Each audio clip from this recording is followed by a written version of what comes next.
ជួយផងឈប់កុំរត់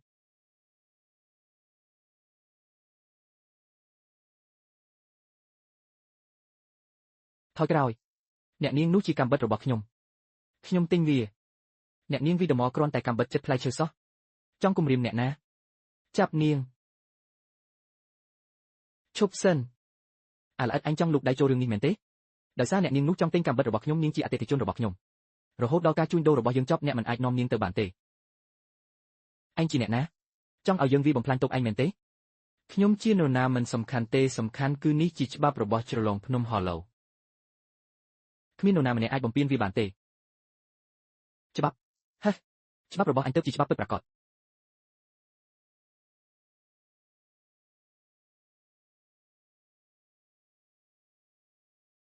អ្នកណាដែលបំពានច្បាប់នឹងមិនត្រូវបានលើកលែងឡើយ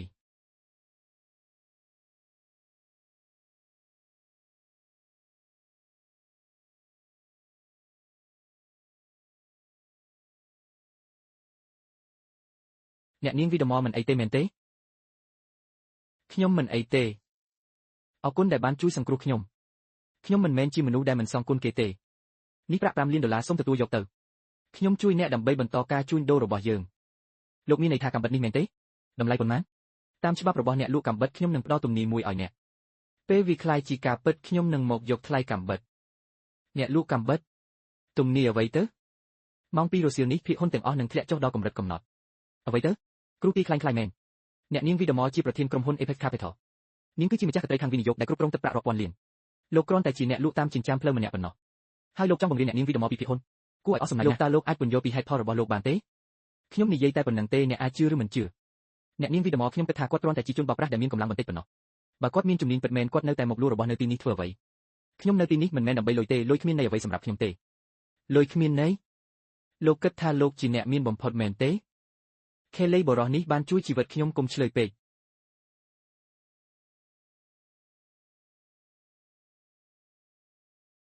ប៉ុន្តែលោកការទូទាយរបស់លោកហួសហេតុពេកហើយយើងកំពុងនិយាយអំពីលុយរាប់ពាន់លាននៅទីនេះខ្ញុំមិនអាចប្រថុយបានទេចុះបើសិនខ្ញុំគ្រាន់តែឲ្យលុយលោកមិនអីទេជឿឬមិនជឿស្រេចតែអ្នកមនុស្សចម្លែក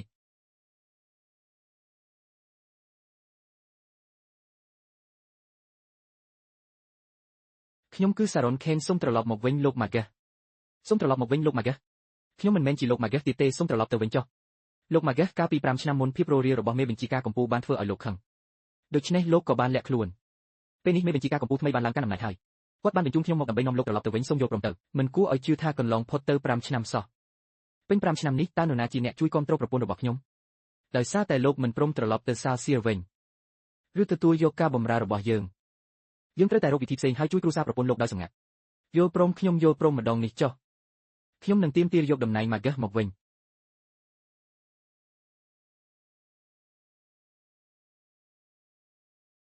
ល្អណាស់លោកម៉ាហ្គេសខ្ញុំនឹងជូនដំណឹងដល់គ្រប់និកាយហើយឲ្យពួកគេរៀបចំសម្រាប់ពិធីវិលត្រឡប់ស្រេចតែនាងចុះ5 ឆ្នាំហើយដល់ពេលដែលខ្ញុំត្រូវប្រាប់ម៉ាឌីសុនថាខ្ញុំពិតជាអ្នកណាហើយម៉ោង 2 រសៀលនេះភាគហ៊ុននឹងធ្លាក់ចុះដល់កម្រិតកំណត់អ្នកនាងវីដម៉តើអ្នកនាងពិតជាជឿសម្ដីបរិះនោះហើយលក់ភាគហ៊ុនទាំងអស់មែនទេបរិះនោះឈ្មោះដានីអែលមឺសឺគាត់គឺជាកូនប្រសារដែលរស់នៅផ្ទះខាងប្រពន្ធរបស់គ្រូសាជេស្តុនអ្នកគ្រប់គ្នានៅក្នុងគ្រូសាជេស្តុនមើលងាយគាត់ពួកគេសុទ្ធតែនិយាយថាគាត់ជាមនុស្សគ្មានបានការមិនអាចទេក្រុមហ៊ុន Apex Capital បានលក់ភាគហ៊ុនទាំងអស់របស់ខ្លួនចោលអ្វីទៅលក់ទាំងអស់ទីផ្សារកំពុងតែល្អហេតុអីលក់ចោលទាំងអស់មើលទៅដូចជាម្ចាស់កន្ត្រីខាងវិនិយោគដ៏ល្បីល្បាញរបស់យើងបានរំលងមួយហើយពិតមែនហើយម្ចាស់កន្ត្រីវិនិយោគនេះមិនមានអ្វីអស្ចារ្យទេនាងវីដម៉អេមីលៀអ្នកគឺជាម្ចាស់កន្ត្រីវិនិយោគដ៏ល្បីល្បាញហើយអ្វីក៏អ្នកបណ្ដោយឲ្យអ្នកលក់តាមចិញ្ចើមផ្លូវម្នាក់បញ្ជាអ្នកបានទេមុនពេលយើងខាត់បងច្រើនយើងត្រូវទិញត្រឡប់មកវិញទីផ្សារកំពុងតែធ្លាក់ចុះអ្វីទៅ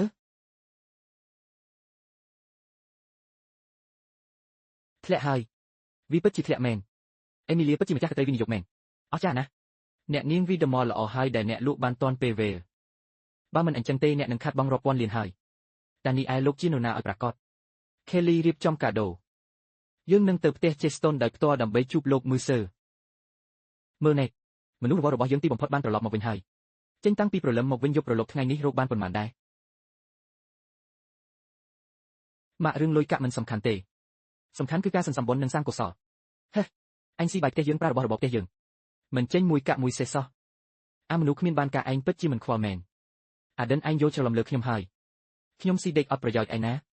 គ្រួសារអ្នកមានថ្ងៃនេះក៏ដោយសារខ្ញុំជួយដែរជួយមែនទេឯងជួយអីខ្លះលើកទឹកឆុងតែច្របាច់សាច់រាល់ថ្ងៃនឹងមែនទេអូនសម្លាញ់អូនមកវិញហើយហត់ទេបងនឹងធ្វើម្ហូបឲ្យអូនញ៉ាំ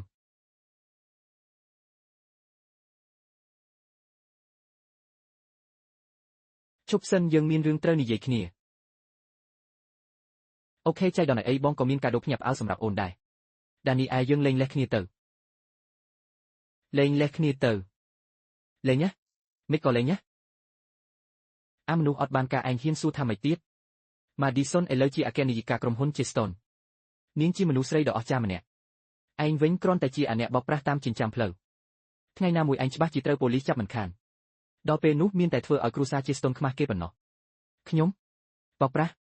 អូនក៏គិតអញ្ចឹងដែរមែនទេបើគ្មានខ្ញុំទេក្រុមហ៊ុន Cheston នឹងត្រូវខ្សែធនតាំងពី5ឆ្នាំមុនម្លេះលោកតើកាំបិតនេះលក់យ៉ាងម៉េចអ្នកនាងមួយរយៈនេះរកស៊ីមិនសូវរលូនទេមែនទេតើលោកដឹងដោយរបៀបណាស្រុកខាងកើតកំពុងមានហុងស៊ុយអ្នកអាចទិញដីនៅទីនោះទុកមុនធានាថាចំណេញចំណែកតម្លៃកាំបិតនេះចាំអ្នកចំណេញសិនចាំឲ្យលុយខ្ញុំត្រូវហើយដានីអែលអាមនុបោកប្រាស់កាលពី5ឆ្នាំមុនខ្ញុំចាញ់បោក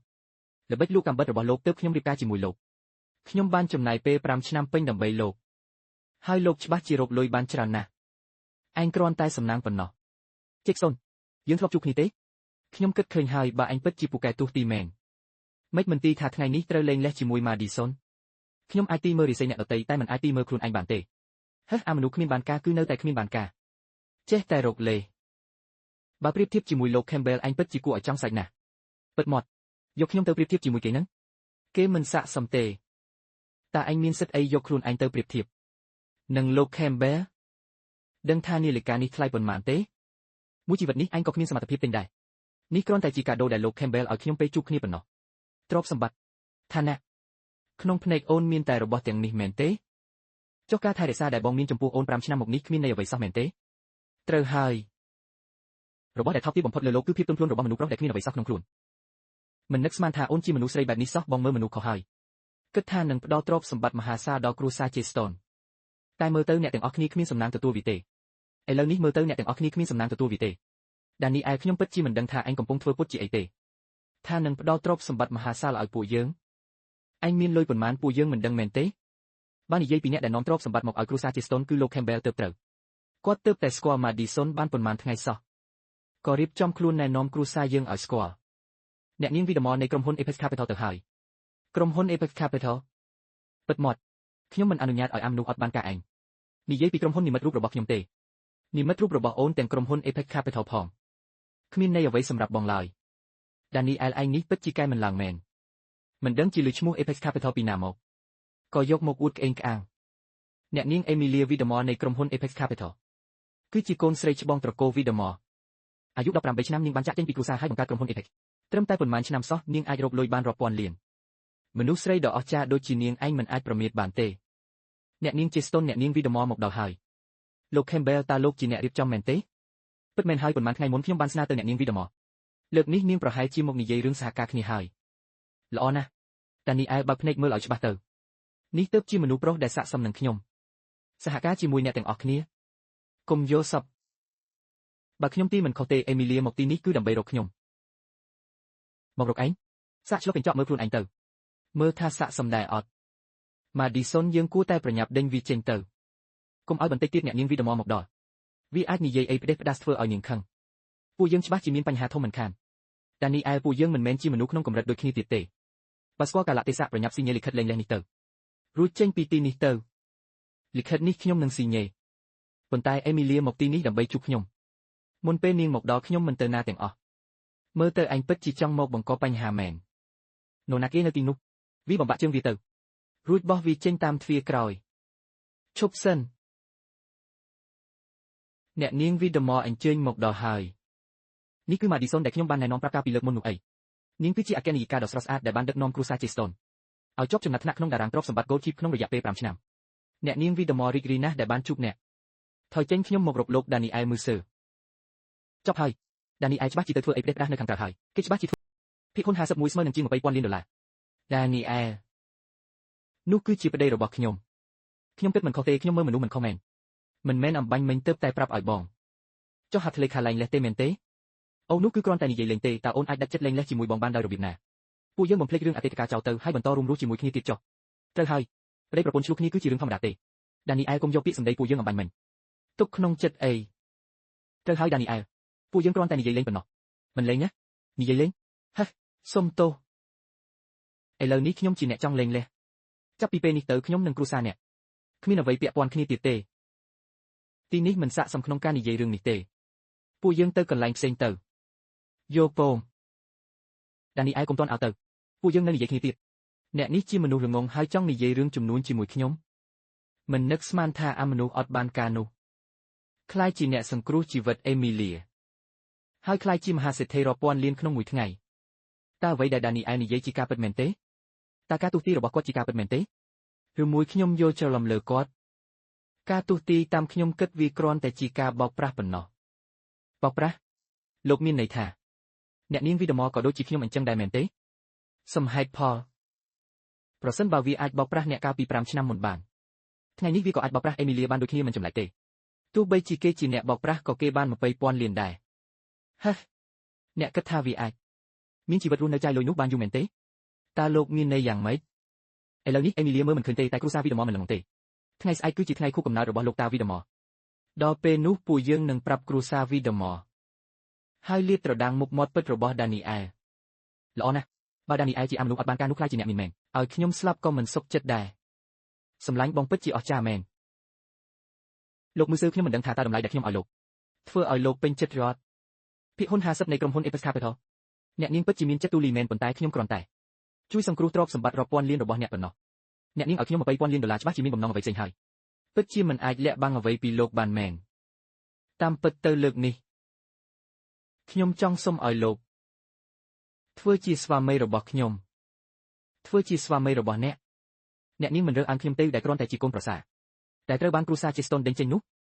នោះមកពីគ្រួសារជាស្តុនគ្មានភ្នែកមើលមនុស្សម៉ាឌីសុនពីមុនក៏ដូចអ្នកដែរប៉ុន្តែក្រោយមកនាងហៅខ្ញុំថាអ្នកបោកប្រាស់តើអ្នកនាងមិនខ្លាចថារឿងលើកមុនគ្រាន់តែជាការចែកដំណឹងទេខ្ញុំមានផែនការរបស់ខ្ញុំអ្នកនាងមិនចង់រៀបការជាមួយគូដណ្ដឹងរបស់អ្នកទេមែនទេតើលោកដឹងដោយរបៀបណាមិនសំខាន់ទេទោះបីជាខ្ញុំជាអ្នកបោកប្រាស់ក៏ដោយឲ្យតែអាចបញ្ឆោតគ្រួសារអ្នកនិងគូដណ្ដឹងអ្នកបានគឺគ្រប់គ្រាន់ហើយមែនទេលោកអាចអានចិត្តមនុស្សបានត្រូវហើយដូចដែលលោកបាននិយាយអញ្ចឹងប្រសិនបើយើងរៀបការคล้ายៗខ្ញុំនឹងផ្ដល់ឲ្យលោកនៅភាគហ៊ុនពាក់កណ្ដាលនៃក្រុមហ៊ុន Apex Capital យកព្រមទេសំរុំណាស់មែនទេសុំទោសខ្ញុំមិនចាប់អារម្មណ៍នឹងលុយទេនេះគឺជាម្ដាយរបស់ខ្ញុំប៉ុន្តែគាត់បានស្លាប់តាំងពីក្មេងខ្ញុំរកមិនឃើញសោះថានរណាជាម្ដាយរបស់អេមីលីតាមពិតទៅគាត់គឺជាសិស្សច្បងរបស់ខ្ញុំគាត់បានមើលថែខ្ញុំយ៉ាងល្អកាលពីខ្ញុំនៅក្មេងបំភ្លេចវាទៅចុះខ្ញុំនឹងសងគុណចាស់នេះយកព្រមខ្ញុំយកព្រមចាត់ទុកថាជាសេវាកម្មក្រោយពេលលោកចុះថ្ងៃស្អែកគឺជាថ្ងៃខួបកំណើតលោកតារបស់ខ្ញុំនឹងណែនាំលោកឲ្យគ្រួសារខ្ញុំស្គាល់ទិញសម្លៀកបំពាក់ស្អាតនិងកាដូផងមិនបាច់ទេខ្ញុំនឹងចាត់ចែងរឿងកាដូដោយខ្លួនឯងជួបគ្នានៅផ្ទះគ្រួសារវីដមថ្ងៃស្អែករៀបចំឈុតល្អជាងនេះឲ្យខ្ញុំមួយវិញទៀតរៀបចំកាដូឲ្យបានសមរម្យមួយផងថ្ងៃស្អែកយកវាទៅផ្ទះគ្រួសារវីដមលោកស្លៀកពាក់សំសួនណាស់ខ្ញុំបានឲ្យគេរៀបចំរួចរាល់ហើយលោកនេះពិតជាកែមិនឡើងមែនយកព្រះពុទ្ធរូបមាសនេះទៅគ្រាន់តែប្រាប់ថាជាលោកអ្នកទិញទៅបានហើយគ្រប់គ្រាន់ហើយធ្វើតាមវិធីរបស់ខ្ញុំទៅអ្នកគ្រប់គ្នាកំពុងរងចាំហើយនេះគឺជាស្វាមីរបស់ខ្ញុំ Daniel មឺសើសូមជូនពរលោកតាទទួលបានពរជ័យរាប់ម៉ឺនប្រការលោកតាព្រះពុទ្ធរូបមាសនេះគឺសម្រាប់លោកតាអេមីលីឯងនេះពិតជាវង្វេងហើយទៅរៀបការជាមួយអ្នកបោកប្រាស់ទៅវិញលោកអ៊ំជួបគ្នាលើកដំបូងសោះក៏ហៅខ្ញុំថាជាអ្នកបោកប្រាស់ទៅហើយបែបនេះមិនសូវសមរម្យទេមែនទេអ្នកបោកប្រាស់អេមីលីតើមានរឿងអ្វីកើតឡើងគុំស្ដាប់សម្ដីឪពុករបស់ខ្ញុំ Daniel ឈប់សម្ដែងទៅពួកយើងបានប្រាប់លោកតាវីដមរួចអស់ហើយពីគ្រប់រឿងរបស់អ្នកទាំងអស់គ្នាមនុស្សម្នាក់នេះគឺជាអ្នកបោកប្រាស់កាលពី5ឆ្នាំមុនគេបានបោកប្រាស់ខ្ញុំទាំងលុយនិងរូបរាងកាយកាលពីម្សិលមិញខ្ញុំក៏បានដឹងការពិតរួចក៏ដេញគេចេញពីគ្រួសារជាស្តុនពីដំបូងខ្ញុំគិតថាចាំចប់កម្មវិធីនេះសិនសឹមចាត់ការអ្នកបោកប្រាស់នេះតែមិននឹកស្មានថាគេហ៊ានមកដល់ទីនេះដោយខ្លួនឯងសោះល្អអញ្ចឹងប្រគល់លុយ គេថាយិនសិនមួយដើមនេះមានតម្លៃជាង100 លានដុល្លារគ្មានលក់នៅលើទីផ្សារទេអាមនុស្សអត់បានការតែឯងបានជាកាដូដែលលោកបានរៀបចំមែនទេតើវាមិនថ្លៃពេកទេគ្រាន់តែជាយិនសិនក្រហមធម្មតាប៉ុណ្ណោះសម្រាប់ខ្ញុំវាគ្រាន់តែជារបស់ក្មេងលេងដែលអាចរកបានយិនសិនក្រហមនេះអ្នកនាងជាអ្នកទិញឲ្យដានីអែលមែនទេអ្នកនាងជានរណាខ្ញុំជួយអ្នកបោកប្រាស់នេះសិតដឹងទេគ្រាន់តែដឹងថាខ្ញុំគ្រាន់តែជាជំនួយការរបស់គាត់ប៉ុណ្ណោះខ្ញុំគិតថាអ្នកនាងត្រូវដានីអែលបោកប្រាស់ហើយទៅធ្វើជាជំនួយការឲ្យអាមនុស្សអត់បានការនេះទៅវិញប្រមាថគាត់ម្ដងទៀតខ្ញុំមិនត្រឹមតែកំភ្លៀងអ្នកនោះទេលោក Campbell លោកត្រូវតែជួយរកយុទ្ធធម៌ឲ្យខ្ញុំមិនខ្វល់ថាឯងជានរណាទេហ៊ានវាយមនុស្សស្រីរបស់ខ្ញុំគ្រូសា Campbell មិនលើកលែងឲ្យឯងទេចុះបើគ្រូសាវីដមចូលទៀតនោះគ្រាន់តែជាស្រមោចមនុស្សក្នុងពិធីគូកំណើតអ្នកនាងច្បាស់ជាមិនទុកគ្រូសាវីដមក្នុងភ្នែកទេគ្រាន់តែជាស្រមោចមួយក្បាលបុកនឹងស្រមោចមួយក្បាលទៀតប៉ុណ្ណោះតែនេះឯងប្រញាប់ប្រាប់មិត្តភក្តិលោកទៅគ្រូសា Campbell និងគ្រូសាវីដមមានអំណាចខ្លាំងណាស់ទូនាងជានរណាក៏មិនអាចទប់ទល់នឹងកំហឹងរបស់គ្រូសាទាំងពីរបានដែរតែនេះឯងប្រញាប់ប្រាប់មិត្តភក្តិលោកទៅគ្រូសា Campbell និងគ្រូសាវីដមមានអំណាចខ្លាំងណាស់ទូនាងជានរណាក៏មិនអាចទប់ទល់នឹងកំហឹងរបស់គ្រូសាទាំងពីរបានបារម្ភអីកុំថាឡើយត្រឹមតែគ្រូសាពីរទោះបីជាគ្រប់គ្រួសារនៅក្នុងហូបសហការគ្នាក៏មិនអាចធ្វើអ្វីនាងបានដែរមែនទេអញ្ចឹងខ្ញុំចង់ដឹងថាមិត្តភក្តិឯងខ្លាំងកម្រិតណាឆ្មាំចាប់នាងទៅឈប់សិនភ្ញៀវគឺភ្ញៀវមិនអាចវាយភ្ញៀវទេប៉ុន្តែលោកវីដមមនុស្សរបស់ខ្ញុំត្រូវគេវាយលោក Campbell បំភ្លេចវាទៅចុះម្យ៉ាងវិញទៀតអ្នកនាងជាស្ទង់ជាអ្នកចាប់ដើមមុនបើនៅតែបន្តរឿងនេះអ្នកក៏មិនចំណេញអីដែរអ្នកនាងម្នាក់នេះនឹងចៅប្រសារបស់ខ្ញុំគឺជាមនុស្សរបស់តុលាការ Aegis អ្វីទៅមនុស្សរបស់តុលាការ Aegis ត្រូវហើយគេថែមទាំងមានយិនសិនក្រហមម្យ៉ាងទៀតអ្នកនាងម្នាក់នេះមានរូបនាងនៅលើសម្លៀកបំពាក់មានតែអ្នកស៊ើបអង្កេតរបស់តុលាការ Aegis ទេទើបអាចស្លៀកពាក់បែបនេះលោកតាពិតជាភ្នែកមុតមែននាងអាចចូលពីតុលាការ Aegis មែនចំណែកខ្ញុំមិនទាន់ទេប៉ុន្តែឆាប់នេះហើយនាងគឺជាអ្នកស៊ើបអង្កេតរបស់តុលាការ Aegis សោះមិនចម្លែកទេដែលនាងមិនទុកគ្រូសា Campbell និងគ្រូសាវីដមជួយចៅប្រសាគ្រូសាវីដមឲ្យចូលធ្វើការនៅតុលាការ Aegis ទៀតផងតែនេះឯងពិតជាមានសំណាងមែនតែនេះឯងលោកនឹងចូលធ្វើការនៅតុលាការ Aegis ហើយអ្វីមិនប្រាប់ខ្ញុំយ៉ាងម៉េចចង់ត្រូវរើគ្នាវិញមែនទេត្រូវហើយខ្ញុំចង់ត្រូវរើគ្នាវិញកុំសង្ឃឹមឲ្យសោះបើចាំបាច់ខ្ញុំសុខចិត្តធ្វើជាស្រីតូចរបស់លោកក៏បានបើចាំបាច់ខ្ញុំសុខចិត្តធ្វើជាស្រីតូចរបស់លោកក៏បាន Madison នាងពិតជាគ្មានភាពអៀនខ្មាស់មែនមុននេះសុំលែងលះឥឡូវមកដណ្ដើមមនុស្សប្រុសរបស់ខ្ញុំវិញខ្ញុំគ្មានភាពអៀនខ្មាស់យ៉ាងម៉េចឲ្យតែដានីអែលចូលចិត្តមនុស្សស្រីដូចជានាងសូម្បីតែធ្វើជាអ្នកបម្រើរបស់លោកមឺស៊ឺក៏មិនស័ក្តិសមផងតែឥឡូវនេះខ្ញុំមានសិទ្ធិរៀបការជាមួយអេមីលីហើយមែនទេមានពិតជាមានកូនប្រសាដូចជាលោកគឺជាពរជ័យសម្រាប់គ្រួសារខ្ញុំមកហើយខ្ញុំគិតថាជាសំណាងអាក្រក់ទៅវិញទេលោកគ្រីនលោកមកដល់ហើយលោកគ្រីនអំបញ្ញមិញខ្ញុំរវល់នៅជាមួយលោក Wolf ពីតុលាការ Aegis សុំទោសដែលមិនបានចេញទៅទទួលលោក Wolf ពីតុលាការ Aegis ត្រូវហើយអ្នកទាំងអស់គ្នាច្បាស់ជាស្គាល់លោក Magus ហើយលោក Magus មានទេពកោសល្យនិងប្រាជ្ញាដ៏អស្ចារ្យប៉ុន្តែឮថាគាត់បានចូលនិវត្តន៍ហើយនោះជារឿងពីមុនទេលោក Magus បានយល់ព្រមត្រឡប់មកតុលាការ Aegis វិញហើយនឹងរៀបចំពិធីមួយក្នុងពេលឆាប់នេះហើយលោក Wolf បានជ្រើសរើសគ្រូសាគ្រីនឲ្យទទួលខុសត្រូវលើការរៀបចំសម្ភារៈសម្រាប់ពិធីនេះគ្រូសាគ្រីនទទួលបានការងារនេះមើលទៅពួកគេច្បាស់ជាមានអំណាចខ្លាំងហើយត្រូវហើយពួកយើងគួរតែទៅរកអានលោកគ្រីនឲ្យបានច្រើនទៅលោកគ្រីនពេលលោកមានបានហើយកុំភ្លេចជួយជ្រោមជ្រែងគ្រូសាវីដមផងរឿងនេះងាយស្រួលទេអេមីលីជាគូដណ្ដឹងរបស់ខ្ញុំសាប់ហើយសូមទោសលោកគ្រីនអេមីលីបានរៀបការជាមួយបរិមម្នាក់នេះរួចហើយរឿងភ្ជាប់ពាក្យបំភ្លេចវាចោលទៅចុះត្រូវហើយគាត់នឹងចូលធ្វើការនៅតុលាការ Aegis ក្នុងពេលឆាប់នេះទៀតផងចូលធ្វើការនៅតុលាការ Aegis ហេសុទ្ធតែជាអ្នកបោកប្រាស់លោកគ្រីនមានភស្តុតាងទេប្រកាសណាស់ភស្តុតាងគឺយិនសិនក្រហមអាយុកាល1000ឆ្នាំនោះយិនសិននោះមានតម្លៃណាស់ប្រហែលជាមានតែលោក Magus ទេទើបលោក Wolf មានសម្បត្តិសិទ្ធិមើលវាផងកុំថាឡើយយកវាទៅឲ្យគេឃើញទេខ្ញុំប្រាប់ហើយថាដានីអែលគ្រាន់តែជាអាមនុស្សអត់បានការប៉ុណ្ណោះមានមិត្តភក្តិឯណាធ្វើជាអ្នកស៊ើបអង្កេតតុលាការឲ្យឆ្ងាយពីអាអ្នកបោកប្រាស់នោះទៅការភ្ជាប់ពាក្យរបស់យើងនៅតែមានសុពលភាពបេនចាមីនកុំយកសប្តិអីទោះបីជាខ្ញុំរៀបការជាមួយអ្នកបោកប្រាស់ក៏ខ្ញុំមិនរៀបការជាមួយមនុស្សដូចជាលោកដែរអេមីលីឯងប៉ាជួយនិយាយជាមួយនាងផងដោយសារតែអេមីលីសម្រេចចិត្តហើយហេតុអ្វីត្រូវបង្ខំនាងអេមីលីកុំបានចិត្តពេក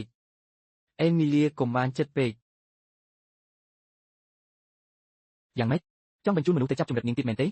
ងកំពុងនិយាយរឿងឈួតអីហ្នឹងខ្ញុំនិយាយអីឯងដឹងច្បាស់ហើយខ្ញុំព្រមមានឯងត្រូវប្រយ័ត្នខ្លួនឲ្យមែនទែនបើហ៊ានប្រើល្បិចថោកពីម្ដងទៀតកុំបន្ទោសថាខ្ញុំមិនយកយល់ឯងត្រឹមតែជាកូនប្រសារដែលគ្រូសាជាស្តុនដេញចេញសោះហ៊ានមកគំរាមខ្ញុំឥឡូវខ្ញុំមិនដឹងថាឯងប្រើល្បិចអីតាក់ទាញអេមីលីទេតែប្រញាប់ចេញពីផ្ទះគ្រូសាវីដមភ្លាមទៅឯងមិនស័ក្តិសមនៅទីនេះទេបណ្ដោយឲ្យវាទៅស្រួលពេកហើយបើហ៊ានប៉ះពាល់គូដណ្ដឹងខ្ញុំត្រៀមខ្លួនដាច់ដៃទៅបេនចាមីនបើឯងហ៊ានប៉ះដានីអែលខ្ញុំមិនលើកលែងឲ្យឯងទេហេឥឡូវនេះខ្ញុំជាមនុស្សដែលលោក Wolf ពេញចិត្តទោះបីជាខ្ញុំសម្លាប់វាក៏នាងមិនអាចធ្វើអ្វីខ្ញុំបានដែរឯងកុំបារម្ភទេមិនអាចសម្លាប់ខ្ញុំបានទេចំណែកលោក Wolf ដែលគេនិយាយនោះសម្រាប់ខ្ញុំគឺគ្មានន័យអ្វីទាំងអស់ឥឡូវខ្ញុំបានលាតត្រដាងឯងអស់ហើយជប់ធ្វើពុតជាអាចកំបាំងទៀតទៅអ្នកស៊ើបអង្កេតដែលឯងនិយាយនោះគឺ Matthew Wolf មែនទេថ្លឹមធំណាស់ហ៊ានហៅឈ្មោះគាត់ចំបាត់នេះផងសូមទោសម្លោកម្ចាស់ខ្ញុំស្មានថារឿងតូចតាចនេះកូនចៅខ្ញុំអាចដោះស្រាយបានមិននឹកស្មានថាគេមើលមនុស្សឲ្យមកដល់ទីនេះក្នុងរយៈពេល3នាទីហើយដោះស្រាយរឿងនេះឲ្យហើយបើមិនអញ្ចឹងទេត្រៀមខ្លួនទទួលទុកទៅចាស់លោកម្ចាស់សាកល្បងញ៉ាំតែនេះទៅគឺបេះពីដើមតែក្រហមអាយុកាល1000ឆ្នាំល្អណាស់លោកគ្រីនពិតជាមានទឹកចិត្តមែនថ្ងៃពិធីលោកត្រូវតែទទួលភ្ញៀវឲ្យបានល្អបែបនេះជាពិសេសលោកគ្រូធំនិងអ្នកនាងខេងសូមលោកម្ចាស់កុំបារម្ភគ្រូសាគ្រីននឹងមិនធ្វើឲ្យលោកខកបំណងទេសូមលោកម្ចាស់កុំបារម្ភគ្រូសាគ្រីននឹងមិនធ្វើឲ្យលោកខកបំណងទេប្រញាប់ឡើងរៀបចំឡានខ្ញុំត្រូវទៅដល់ផ្ទះគ្រូសាវីដមក្នុងរយៈពេល3នាទីលោកម្ចាស់ម៉ាឈូនឹងមកដល់ចាប់នេះហើយហាបើចង់សម្ដែងក៏ប្រើគូក្បាលបន្តិចទៅអ្នកស៊ើបអង្កេតដ៏មានអំណាចអាចមកតាមការហៅទូរស័ព្ទរបស់ឯងមែនទេឯងគិតថាឯងជានរណាបើសិនជាពួកគេមានគូក្បាលពួកគេប្រហែលជាមិនរស់ដោយការបោកប្រាស់ទេប្រញាប់ចាត់ការពួកអ្នកបោកប្រាស់នេះទៅកុំឲ្យភ្ញៀវផ្សេងទៀតសាច់ឯងប្រញាប់ទៅជាមួយមិត្តភក្តិលោកទៅចង់រត់មែនទេឆ្មាំចាប់ពួកអ្នកបោកប្រាស់នេះឈប់លេងពួកគេទៅ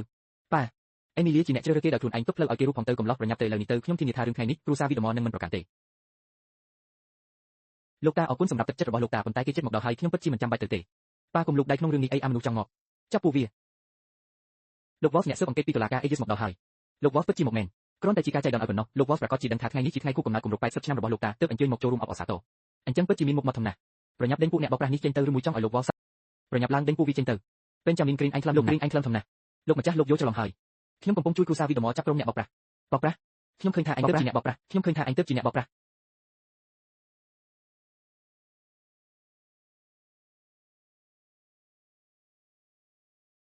់លោកម្ចាស់លោកយកច្រឡំលើលោកគ្រីងហើយខ្ញុំអាចធានាឲ្យលោកគ្រីងបានធានាឲ្យវាអញក៏មិនមែនជាមនុស្សល្អអីដែរលោកម្ចាស់បើមានបញ្ហាអ្វីគ្រាន់តែប្រាប់ខ្ញុំមកខ្ញុំនឹងចាត់ការពូវាលោកម្ចាស់លោកមកញ៉ាំដើម្បីដល់ឯមែនទេហើយនាងជានរណានាងជាអតីតប្រពន្ធខ្ញុំអញ្ចឹងតើពួកយើងបានលេងលេខគ្នាដាច់សាច់ហើយពួកយើងបានលេងលេខគ្នាដាច់សាច់ហើយតាមពិតមនុស្សនៅទីនេះគឺអ្នកដែលភ្នែកមើលមនុស្សនិងគ្មានបេះដូងបំផុតលោកគ្រីងលោកវ៉លហ្វមើលទៅដូចជាកំពុងការពារដានីអែលអញ្ចឹងមិនអាចទេលោកវ៉លហ្វមិនមែនជាមនុស្សធម្មតាទេបើដានីអែលស្គាល់លោកវ៉លអាចតខ្ញុំពេលណាក៏បានហើយថ្ងៃនេះគឺជាថ្ងៃខួបកំណើតលោកតាវីតមកកុំធ្វើឲ្យខូចកម្មវិធីអីដានីអែលនរណាឲ្យឯងក្លឹមធំហ៊ានបញ្ជាពិតមកទៅចាស់លោកម្ចាស់ដានីអែលពិតជាស្គាល់លោកវ៉លហ្វមែនហើយគាត់មកទីនេះដើម្បីការពារដានីអែលទៀតផងលោកស្គាល់លោកវ៉លហ្វដែរពួកយើងធ្លាប់ជួបគ្នាម្ដងគ្រាន់តែម្ដងទេប្រហែលជាទៅតែជួបគ្នាកាលពីម្សិលមិញទេដឹងត្រូវហើយកាលពីម្សិលមិញខ្ញុំនៅខ្ញុំចូលហើយចូលចិត្តរក្សាភាពស្ងៀមជួបលោកត្រឹមតែម្ដងក៏ខ្ញុំមិនអាចបំភ្លេចទឹកចិត្តរបស់លោកបានដែរកុំបញ្ចោលពេកអ្នកផ្សេងទៀតលោកចាត់ចែងចុះអំបញ្ញមិញមានអ្នកខ្លះយកឈ្មោះរបស់លោកមកគំរាមខ្ញុំយល់ហើយអំបញ្ញមិញមានអ្នកណាខ្លះចង់រកស៊ីជាមួយលោកមឺសើលោកវ៉លហ្វវាគ្រាន់តែជាការយកច្រឡំប៉ុណ្ណោះលោកវ៉លហ្វវាគ្រាន់តែជាការយកច្រឡំប៉ុណ្ណោះយកច្រឡំអ្នកណាគេថាខ្ញុំយល់ហើយលោកម្ចាស់អំបញ្ញមិញគ្រាន់តែជាការយកច្រឡំប៉ុណ្ណោះបើលោកអាចរៀបការជាមួយអេមីលីដោយសារលោកជាឪពុករបស់អេមីលីដ៏ធំបំផុតសម្រាប់គ្រួសារលោកហើយលោកសប្បាយចិត្តណាស់យល់ហើយអរគុណលោកម្ចាស់មិននឹកស្មានថាលោកវ៉លហ្វគោរពដានីអែលដល់ថ្នាក់នេះសោះដានីអែលខ្ញុំខុសហើយតើលោកអាចទុកឱកាសឲ្យខ្ញុំម្ដងទៀតបានទេម៉ាឌីសុនខ្ញុំបាននិយាយបានហើយទេទុកឱកាសឲ្យខ្ញុំម្ដងទៀតទៅម៉ាឌីសុននាងពិតជាឲ្យខ្ញុំធ្វើជាអ្នកបម្រើលោកក៏មិនចេញទៅលោកមឺសើអភ័យទោសឲ្យខ្ញុំផងប្រសិនបើគ្រួសារជាស្តុនមិនបោះបង់ដានីអែលទេពួកគេច្បាស់ជាមានវាសនាល្អមិនខានឥឡូវនេះពួកគេប្រហែលជាចប់ហើយត្រូវហើយពួកគេមិនចេះឲ្យតម្លៃអ្វីដែលខ្លួនមានសោះសមមកចង់រត់មែនទេឈប់សិនលោកវ៉លសូមមេត្តាផងពួកយើងមិនហ៊ានទៀតទេលោកម្ចាស់ចុះពីអ្នកនេះយ៉ាងម៉េចដែរលោកម្ចាស់អ្នកនាងមេលីងមកដល់ហើយប៉ុន្មានឆ្នាំនេះវាពិតជាមិនចាំបាច់ទេអេមីលីខ្ញុំនៅមានការងារត្រូវធ្វើដានីអែលហើយកុំភ្លេចមកលេងលោកតាផងណាលោកម្ចាស់ចុះពីអ្នកនេះមើលទៅតាមនឹងទៅតែថ្ងៃនេះជាថ្ងៃល្អកុំឲ្យលោកម្ចាស់សូមមេត្តាលើកលែងយកហើយយកខ្ញុំគ្រាន់តែវង្វេងមួយពេលប៉ុណ្ណោះខ្ញុំស្មានថាលោកហើយគឺជាអ្នកបោកប្រាស់មិនអាចបន្ទោសពួកយើងបានទេគាត់លួចរបស់តាមចិញ្ចាំផ្លូវតើដូចជាពួកអ្នកបោកប្រាស់ឲ្យមានការយកច្រឡំបែបនេះអញថាការរៀបចំរបស់លោកមឺសើមើលទៅដូចជាអ្នកបោកប្រាស់មែនទេ50រំពាត់វាឲ្យខ្លាំងពួកវា50រំពាត់ដានីអែលទីបំផុតលោកត្រឡប់មកតុលាការអេឌីសវិញហើយលោកគ្រូនិយាយអញ្ចឹងលោកបានត្រឡប់មកតុលាការដែលមានវិធីការកម្ពុជាសាងសង់នោះអាណាត្រូវរក្សាជាមួយខ្ញុំសិនទៅខ្ញុំជាលោកគ្រូនាងជាសិស្សអ្វីទៅខ្ញុំក៏រៀបការរួចហើយមិនមែនទៅតែលេងលេះទេមែនទេអញ្ចឹងហើយពួកយើងមានវាសនាជាមួយគ្នាដែរឬទេមានប៉ុន្តែក្នុងនាមជាគ្រូនិងសិស្សប៉ុណ្ណោះអត់សប្បាយសោះខ្ញុំមិននិយាយរកលោកទៀតទេម្ចាស់រឿងពិធីនោះខ្ញុំបានផ្ទេរពីគ្រូសាក្រេនទៅឲ្យលោកសាំយូអែលសនិងប្រពន្ធរបស់គាត់ម៉ារីលីនខេមបែលធ្លាប់ធ្វើជាអ្នកបម្រើនៅផ្ទះអ្នកនៅសានាងស្នាក់នៅផ្ទះសក្នុង Clubhouse ពួកយើងនឹងឲ្យគ្រូសាសរៀបចំពិធីនេះមិនអីទេខ្ញុំគ្រាន់តែនឹកឃើញថាសាំយូអែលក៏ធ្លាប់ទិញតាមបិទពីខ្ញុំដែរគាត់នៅមិនទាន់ដឹងថាលោកជានរណានៅឡើយទេហើយគាត់ចង់ជួបលោកមុនពេលពិធីចាប់ផ្ដើមប្រាកដណាស់តពេលត្រូវតែយកបំណុល3ឆ្នាំមុននោះហើយអ្វីទៅដានីអែលធ្វើឲ្យលោកវ៉លហ្វគោរពគាត់ដល់ថ្នាក់នេះហើយគាត់ចិត្តចូលធ្វើការនៅតុលាការអេឌីសទៀតខ្ញុំបានឃើញភ្នែកបន្ទាប់ពីយើងធ្វើប្រល្អចំពោះគាត់អញ្ចឹងតើយើងគាត់ធ្វើអ្វីទៅយើងទេពួកយើងគូតែរត់គេខ្លួនទៅពួកយើងទៅលាក់ខ្លួននៅហើយមួយរយៈសិនទៅហើយអីត្រូវភ័យលោកខេមបែលលោកនៅតែហៅគាត់ថាអ្នកមានន័យយ៉ាងម៉េចទេតើដានីអែលបាននិយាយអ្វីនៅក្នុងពិធីខួបកំណើតគ្រូសាវីដមកគាត់ទើបតែជួបលោកវ៉លខ្ញុំបានឆែកមើលរឿងដែលកើតឡើងនៅថ្ងៃនោះហើយដានីអែលនៅឯតូបរបស់គាត់ពេញមួយថ្ងៃអញ្ចឹងមានន័យថាដានីអែលបានទូទីនៅតូបរបស់គាត់អញ្ចឹងមានន័យថាដានីអែលបាននិយាយឲ្យតូបរបស់គាត់នៅថ្ងៃនោះនិយាយឲ្យខ្លីទៅលោកវ៉លស្គោរគាត់ក៏ព្រោះតែគាត់ត្រូវដានីអែលបោកប្រាស់ដែរត្រូវហើយលោកវ៉លស្គោរគាត់ក៏ព្រោះតែគាត់ត្រូវដានីអែលបោកប្រាស់ដែរពិតប្រាកដណាស់ល្អអាល្អិតនោះថ្លឹមធំណាស់ហ៊ានបោកប្រាស់លោកវ៉លចុះយ៉ាងម៉េចទៅលោកវ៉លជឿតាមសម្ដីរបស់គាត់ទាំងអស់ឥឡូវនេះទោះបីជាគាត់ជាអ្នកបោកប្រាស់ក៏ពួកយើងមិនអាចធ្វើអ្វីគាត់បានដែរប្រសិនបើអ្នកគិតថាលោកវ៉លពិតជាជឿសម្ដីគាត់មែនតើខ្ញុំនៅឈរនៅទីនេះទេតាមពិតលោកវ៉លបានដឹងការពិតនៅថ្ងៃនោះពិតមកទៅប៉ុន្តែគាត់គិតគូរពីមុខមាត់របស់គាត់ដូច្នេះគាត់ក៏ទ្រាំនៅថ្ងៃនោះគាត់ហាក់ដូចជាខឹងនឹងលោកគ្រីននិងខ្ញុំចំពោះរឿងដែលយើងហៅដានីអែលថាជាអ្នកបោកប្រាស់តាមពិតគាត់ខឹងតែពួកយើងមិនបានព្រមានគាត់ឲ្យបានលឿនជាងនេះអញ្ចឹងបើយើងជួយលោកវ៉លសងសឹកតើយើងនឹងទទួលបានការគាំទ្រពីគាត់ទេត្រូវហើយប៉ុន្តែអាល្អិតនោះមានគ្រូសាវីដមនៅពីក្រោយពួកយើងមិនអាចប៉ះពាល់គាត់បានទេអ្នកបោកប្រាស់អាចបោកប្រាស់មនុស្សបានព្រោះពួកគេមិនដែលឃើញរបស់ពិតប្រសិនបើយើងរកបានគ្រូទីពិតប្រាកដមែនហើយលាតត្រដាងមុខមាត់ពិតរបស់ដានីអែលពួកយើងមិនបាច់លាតត្រដាងដានីអែលមើលស៊ឺទេអ្នកនាងវីដមនឹងចាត់ការគាត់ដោយខ្លួនឯងប៉ុន្តែតើយើងអាចរកគ្រូទីពិតប្រាកដនៃណាតើអ្នកស្គាល់សេដ្ឋីនៅក្រោមហូតឈ្មោះសាំយូអែលសទេកាលពី3ឆ្នាំមុនក្រុមហ៊ុនរបស់គាត់ចិត្តផ្សាយធនទៅហើយប៉ុន្តែក្រោយមកមានគ្រូទីម្នាក់បានជួយណែនាំគាត់មិនត្រឹមតែក្រុមហ៊ុនរបស់គាត់បានងើបឡើងវិញទេទ្រព្យសម្បត្តិរបស់គាត់ក៏កើនឡើងជាបន្តបន្ទាប់លោកខេមបែលតើលោកមានន័យថាយើងអាចទៅរកលោកគ្រូទីម្នាក់បានមែនទេគឺជាពូរបស់ខ្ញុំវាមិនពិបាកទេអស្ចារ្យណាស់លោកខេមបែលលោកពិតជាខ្លាំងមែនរបួសពួកខ្ញុំនៅមិនទាន់ជាសះស្បើយនៅឡើយទេលើកនេះខ្ញុំនឹងធ្វើឲ្យដានីអែលរងទុកវេទនាមិនខានពេលដែលអ្នកនាងមេលីងកំពុងស្នាក់នៅផ្ទះសអ្នកក្រៅមិនត្រូវបានអនុញ្ញាត មិនក៏ខ្ញុំមកទីនេះមិនបានប្រកាសជាមិនបានទីនេះគឺជាផ្ទះរបស់លោកសតែជាមហាសេដ្ឋីនៅទីក្រុងមានតែអ្នកមានអំណាចប៉ុណ្ណោះទើបអាចមកទីនេះបានអញគ្រាន់តែជាកូនប្រសារដែលគ្រួសារខ្ញុំដេញចេញសោះអញមានសិទ្ធិអីមកទីនេះកូនប្រសារអត់បានការនោះមកពីគ្រួសារអញគ្មានភ្នែកមើលមនុស្សទេតែនេះឯងអញកុំគិតថាអញបោកប្រាស់គ្រួសារវីដមកបានហើយអាចមកអួតនៅចំពោះមុខយើងឲ្យសោះពួកយើងនឹងលាតត្រដាងមុខមាត់ពិតរបស់អញឥឡូវនេះមកដល់ពេលនេះហើយអ្នកទាំងអស់គ្នានៅតែគិតថាខ្ញុំជាអ្នកបោកប្រាស់ទៀតមែនទេពិតជាអស់សង្ឃឹមមែនបន្តនិយាយទៀតទៅដានីអែលអញក៏មិនអាចអួតបានយូរទៀតដែរលោកវ៉លបានដឹងពីល្បិចរបស់អញហើយមិនយូរទេដោយមានការជួយពីពួកយើងគ្រួសារវីដមកនឹងដឹងថាអញគឺជាអ្នកបោកប្រាស់ថ្ងៃនេះអញមកផ្ទះគ្រួសារសលោកម៉ាហ្គសនឹងមកទីនេះឯងចង់ប្រើល្បិចចាស់របស់ឯងមកលើលោកម៉ាហ្គសមែនទេអ្វីទៅដានីអែលមើលសើឯងថ្លើមធំណាស់តែគួរឲ្យស្ដាយតែឯងគ្មានគូក្បាលសោះអញគិតថាលោកម៉ាហ្គសនឹងចាញ់បោកឯងមែនទេលោកម៉ាហ្គសពូកែទូទីនឹងមើលហុងស៊ុយណាស់អាអ្នកបោកប្រាស់ដូចជាឯងនៅតែចង់តាមអ្នកលោកម៉ាហ្គសដោយរបៀបណាថាខ្ញុំមិនស្គាល់ស្លាប់រូមែនឬមើលហុងស៊ុយពីមុនយើងជាប្តីប្រពន្ធនឹងគ្នាទើបខ្ញុំមិនអាចទូទីពីវាសនាអ្នកបានអញ្ចឹងទីឥឡូវនេះខ្ញុំអាចទូទីពីវាសនារបស់អ្នកបានហើយយ៉ាងច្បាស់ទៀតផងមួយរយៈនេះនាងធ្វើអ្វីក៏មិនសូវរលូនដែរមែនទេនៅតែលេងល្បិចបោកប្រាស់នៅទីនេះទៀតល្បិចបោកប្រាស់ថ្មីនេះជំនួសរបស់អ្នកមិនសូវរលូនទេមែនទេមាត់របស់នាងវិញបញ្ជាក់ថានាងនឹងមិនល្អទេណាប៉ុន្តែថ្ងាសនឹងច្រមុះរបស់អ្នកទៀតបញ្ជាក់ថាហុងស៊ុយរបស់នាងមិនល្អទេទោះបីជាមានគេជួយក៏នាងមិនចេះអ្វីដែរនាងនឹងស្វែងរកតែទ្រព្យសម្បត្តិប៉ុន្តែចុងក្រោយនាងនឹងត្រូវរងទុក្ខវេទនាមិនខានអញហ៊ានដាក់បណ្ដាសាខ្ញុំផងនិយាយច្រើនម្ល៉េះអញចង់មានន័យថាអញគឺជាអ្នកមានគុណរបស់នាងមែនទេពួកយើងនឹងមិនចាញ់បោកឯងជាលើកទី2ទេ Madison ប្រហែលជាបញ្ហារបស់ក្រុមហ៊ុននាងគឺជាស្នាដៃរបស់វាហើយមើលទៅមកពីអញសោះអាពីអញជាអ្នកនៅពីក្រោយរឿងនេះមិនសូវរលូននៅពីក្រោយរឿងនេះអ្នកទាំងអស់គ្នាវិតម្លៃខ្លួនឯងខ្ពស់ពេកហើយ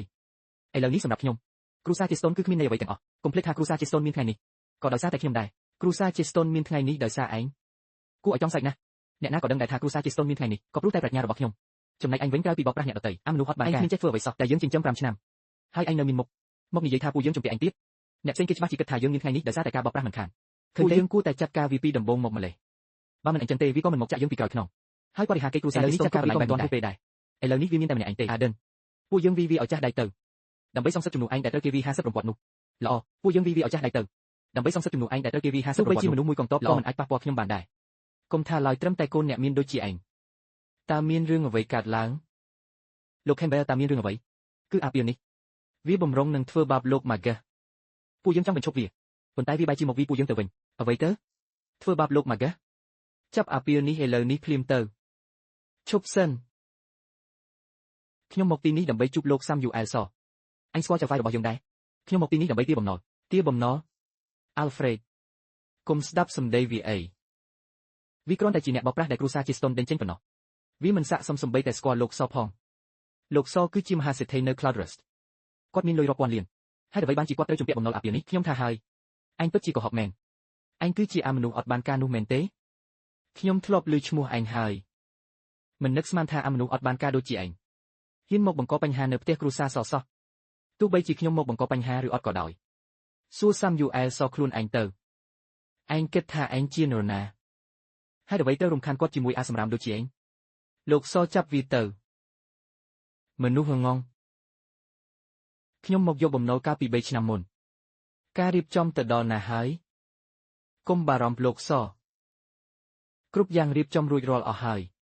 ពួកយើងនឹងធ្វើឲ្យលោក Magus មានអារម្មណ៍ថានៅទីនេះដូចជាផ្ទះរបស់គាត់អញ្ចឹង Samuel សខ្ញុំមកយកបំណុលកាលពី3ឆ្នាំមុនមានរឿងអ្វីកើតឡើងដូចជាមានបញ្ហាហើយ3ឆ្នាំមុនគឺជាអ្នកមានគុណប្រញាប់ឡើងនាំខ្ញុំទៅជួបគាត់ Samuel សខ្ញុំមកយកបំណុលកាលពី3ឆ្នាំមុនការរៀបចំទៅដល់ណាហើយគ្រប់យ៉ាងរៀបចំរួចរាល់អស់ហើយពួកយើងនឹងធ្វើឲ្យលោក Magus មានអារម្មណ៍ថានៅទីនេះដូចជាផ្ទះរបស់គាត់អញ្ចឹង Samuel សខ្ញុំមកយកបំណុលកាលពី3ឆ្នាំមុនតើមានរឿងអ្វីកើតឡើងមើលទៅដូចជាមានបញ្ហាហើយ3ឆ្នាំមុនគឺជាអ្នកមានគុណប្រញាប់ឡើងនាំខ្ញុំទៅជួបគាត់តើនោះជាអ្វីទៅបំភ្លេចរឿងនោះសិនទៅបើវានៅតែបន្តបង្កបញ្ហាបែបនេះវាច្បាស់ជាធ្វើឲ្យលោកសខឹងមិនខានបើយើងនៅតែបណ្ដោយវាអាចនឹងធ្វើឲ្យលោក Magus ខឹងទៀតផងនិងអ្នកនាងមេលីងផងដែរបើមានអ្នកណាម្នាក់ក្នុងចំណោមពួកគេមានអារម្មណ៍មិនល្អពួកយើងច្បាស់ជាចប់មិនខានវាពិតជាមកទីនេះដើម្បីបង្កបញ្ហាមែនវាចង់ទាញពួកយើងទម្លាក់ទឹកទាំងអស់គ្នា Alfred ហៅមនុស្សមកបន្ថែមទៀតមកហើយកម្លាំងជំនួយមកអ្នកណាដែលចេះវីតបមកទីនេះទាំងអស់គ្នាខ្ញុំមិនខ្វល់ថាឯងប្រើមន្តអាគមអ្វីទេថ្ងៃនេះឯងត្រូវតែស្លាប់ដានីអែលមើលសឿប្រពោលខ្លួនឥឡូវនេះទៅហើយអោនក្បាលសុំទោសពួកយើងម្នាក់10ដងទៅខ្ញុំអាចនឹងសុំឲ្យ Alfred លើកលែងទោសឲ្យឯងលោក Campbell លោកពិតជាចិត្តល្អមែន រហ័សឡើងដេញពូវីចេញទៅ Benjamin Green អញពិតជាថ្លាមធំណាស់លោកម្ចាស់លោកយកច្រឡំហើយខ្ញុំកំពុងជួយគ្រូសាវីដមចាប់ក្រុមអ្នកបោកប្រាស់ខ្ញុំឃើញថាឯងទៅជាអ្នកបោកប្រាស់ខ្ញុំឃើញថាឯងទៅជាអ្នកបោកប្រាស់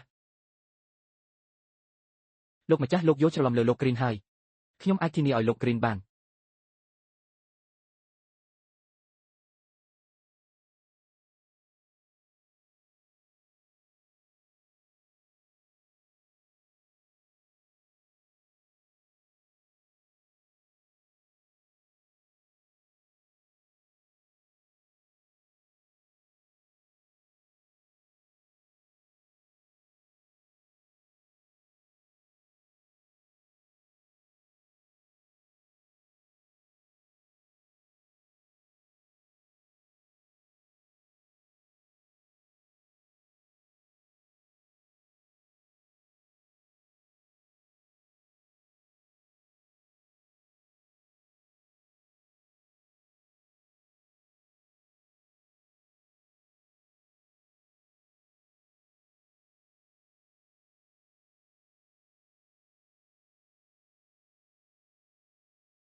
ចាប់អាពីលនេះឥឡូវនេះភ្លាមទៅខ្ញុំនឹងចាំមើលថាតើឯងនឹងសម្លាប់ខ្ញុំដោយរបៀបណាតើអ្នកណាហ៊ានមកបង្កបញ្ហានៅទីនេះលោកហ្វាត់លោកក៏មកដែរឬមេបញ្ជាការកំពូលមានការព្រួយបារម្ភចំពោះសុវត្ថិភាពនៅផ្ទះរបស់អ្នកទើបបញ្ជូនខ្ញុំមកទីនេះដើម្បីការពារអ្នកនាងមេលីងលោកម្ចាស់លោកមកទាន់ពេលល្មមអាអ្នកបោកប្រាស់នេះកំពុងតែបង្កបញ្ហានៅផ្ទះសោះហើយព្យាយាមធ្វើបាបអ្នកនាងមេលីងពីមុនខ្ញុំប្រាប់ឲ្យអ្នកនៅស្ងៀមអ្នកមិនបានស្ដាប់ទេដំបូងអ្នកនិយាយថាខ្ញុំជាអ្នកបោកប្រាស់ហើយឥឡូវអ្នកនិយាយថាខ្ញុំធ្វើបាបអ្នកនាងមេលីងអ្នកបានព្យាយាមធ្វើឲ្យខ្ញុំស្លាប់ហើយអ្នកនឹងមិនឈប់ត្រឹមនេះទេអ្នកនិយាយថាពួកយើងដាក់បន្ទុកលើអ្នកប៉ុន្តែនៅទីនេះតើមានអ្នកណាអាចជួយអញបានដែរឬទេអញស្លាប់មិនខានទេហើយនៅព្យាយាមទៅទៀតដានីអែលមូសឺអញគឺជាមនុស្សកុហកកំណើតអញគិតថាអញអាចដោះស្រាយជាមួយអ្នកនាងមេលីងបានមែនទេអញកំពុងតែស្វែងរកសេចក្តីស្លាប់វាបំបាក់ជើងដៃវាឲ្យបែកខ្ទេចទៅ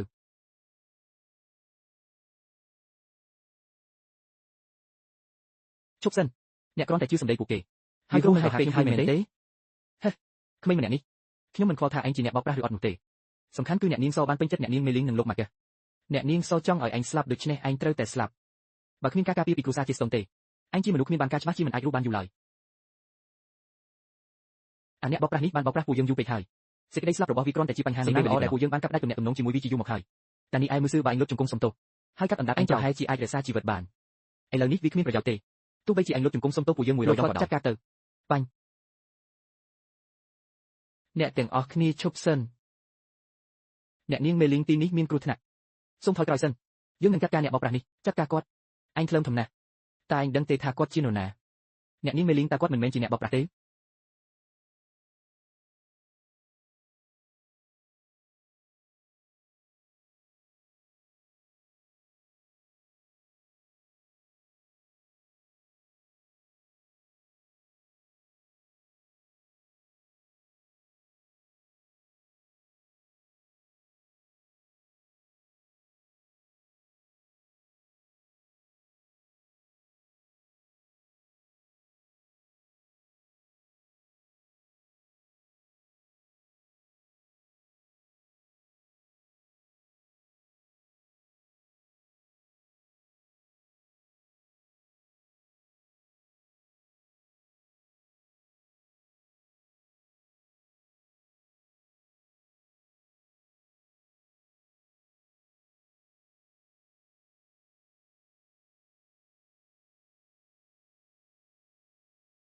ពិតជាអកុំមេបញ្ជាការមែនលោកម្ចាស់ក្នុងនាមខ្ញុំជាអ្នកតំណាងខ្ញុំសូមផ្ដល់ទ្រព្យសម្បត្តិ60ជូនលោកដើម្បីសងគុណការពីអតីតកាលអ្វីទៅ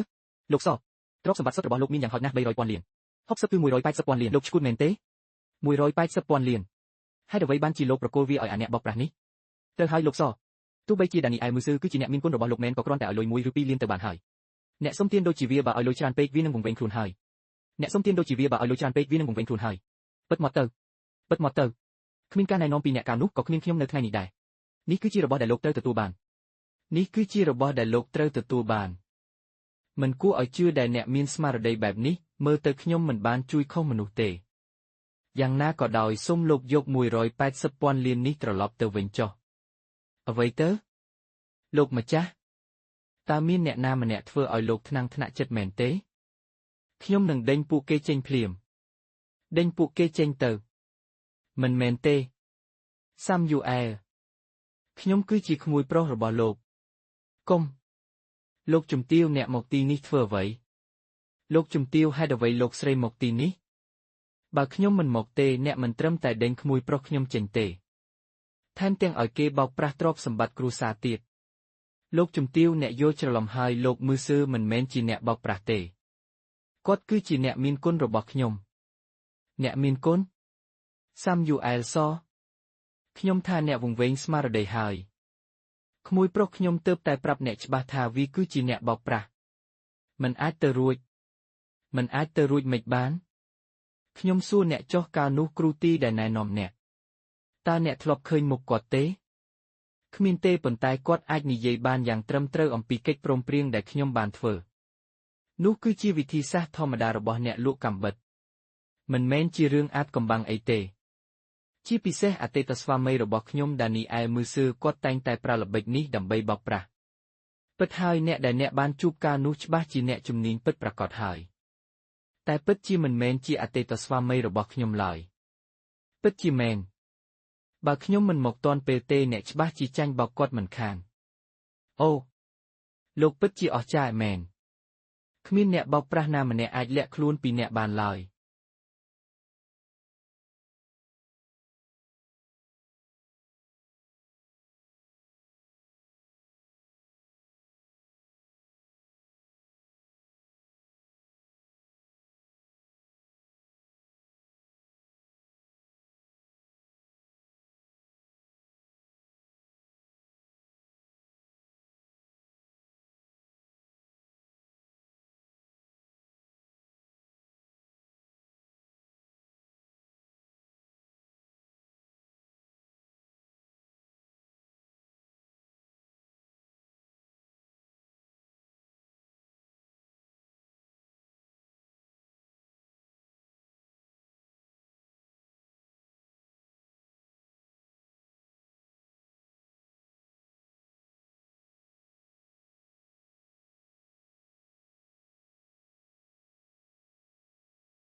ដានីអែលមើលស៊ើបើអ្នកលុតជង្គង់សុំទោសនឹងកាត់អណ្ដាតរបស់អ្នកហើយជាអ្នកអាចរក្សាជីវិតបានឥឡូវនេះវាគ្មានប្រយោជន៍ទេទោះបីជាអ្នកលុតជង្គង់សុំទោសពួកយើង100 ដងក៏ដោយលោកហ្វឹតចាត់ការទៅបាញ់រហ័សឡើងដេញពួកវាចេញទៅ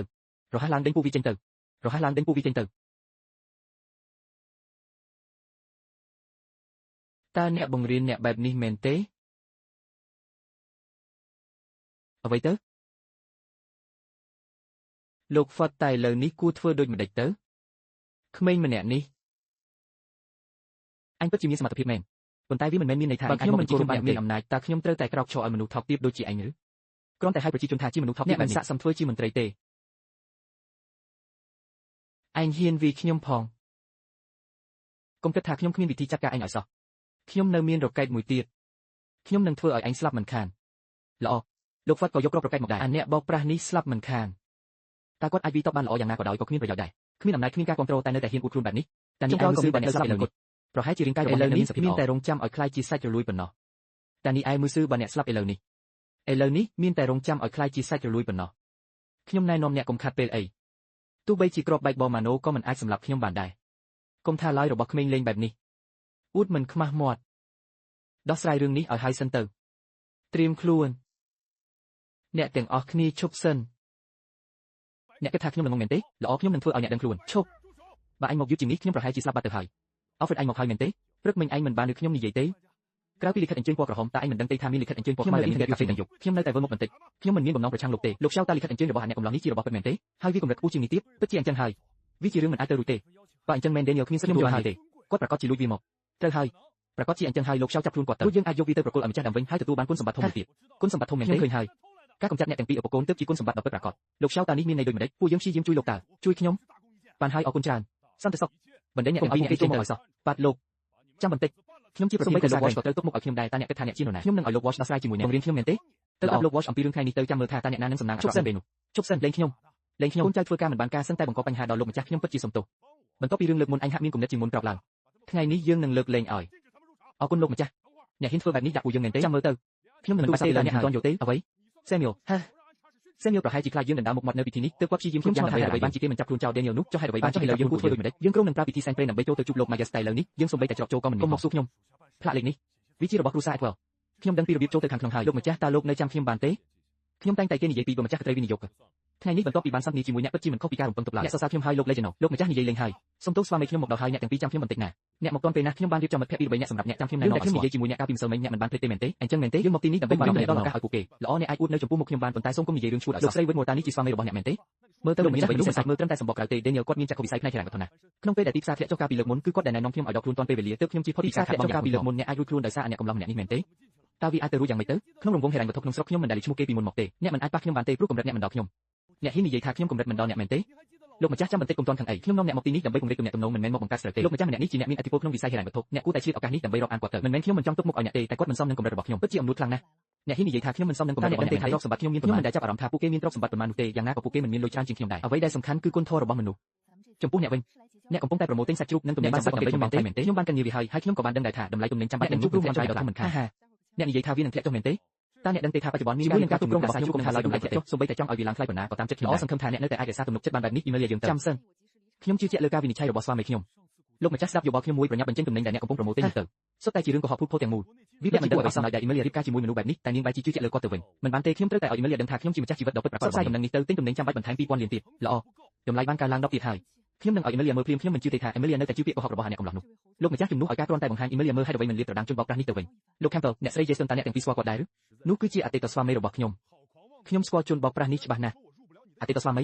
ីជនបោកប្រាស់ខ្ញុំថាគាត់គឺជាអ្នកចាញ់ដែលគ្រួសារ Jason របស់អ្នកមិនដេញចេញនោះអាចជាអ្នកណាទៅក្រៅពីគាត់តើអាចមានអ្នកណាទៀតទៅមិនឆ្ងល់ទេដែលខ្ញុំមើលទៅគាត់ដឹងថាគាត់មិនមែនជាអ្នកជំនួញជោគជ័យអ្វីទេគាត់គឺជាជនបោកប្រាស់មែនបើដូច្នោះមែនគឺងាយស្រួលដោះស្រាយហើយខ្ញុំនឹងលាតត្រដាងអត្តសញ្ញាណរបស់អ្នកកំឡោះនោះនៅចំពោះមុខអ្នកទាំងអស់គ្នាពិតជាគួរឲ្យឈឺក្បាលណាស់ខ្លួនឯងមានសត្រូវច្រើនហើយឥឡូវបែរជាទៅធ្វើខុសជាមួយលោកខ្ញុំក៏មិនចាំបាច់គោរពគាត់ដែររឿងដែលគាត់បានធ្វើពីមុនបើខ្ញុំមិនចង់ឲ្យទីផ្សារព្រេងខ្ញុំធ្វើអ្វីដែលឆ្លើយជាមួយគាត់យូរហើយកុំបារម្ភអីខ្ញុំដឹងពីដែនកំណត់របស់អ្នកធ្វើខុសជាមួយលោកហៅបើគាត់ហ៊ានប៉ះអ្នកគាត់នឹងមិនអាចរួចខ្លួនឡើយអូកុំគិតច្រើនពេកអីយើងរួមសុខរួមទុក្ខជាមួយគ្នាចាប់ពីពេលនេះទៅអ្នកត្រូវតែស្ដាប់ខ្ញុំបង្កើតមិត្តភក្តិឲ្យបានច្រើនហើយបង្កើតស្រូវឲ្យតិច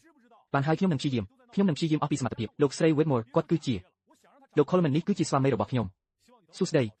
អ្នកកំឡោះនេះពិតជាមិនធម្មតាមែនឆ្នាំកន្លងមកមានយុវជនជាច្រើនព្យាយាមដណ្ដើមចិត្តលោកស្រី Whitmore តែមិនបានប្រកាសជាមានអ្វីដែលពិសេសមិនខានលោក Coleman សរសើរខ្ញុំហើយប៉ុន្តែ Daniel គាត់ពិតជាមានទស្សនៈផ្ទាល់ខ្លួនពេលទំនេរអ្នកទាំងពីរគួរតែពិភាក្សាគ្នាទៅអូខ្ញុំពិតជាចង់ស្ដាប់គំនិតរបស់អ្នកណា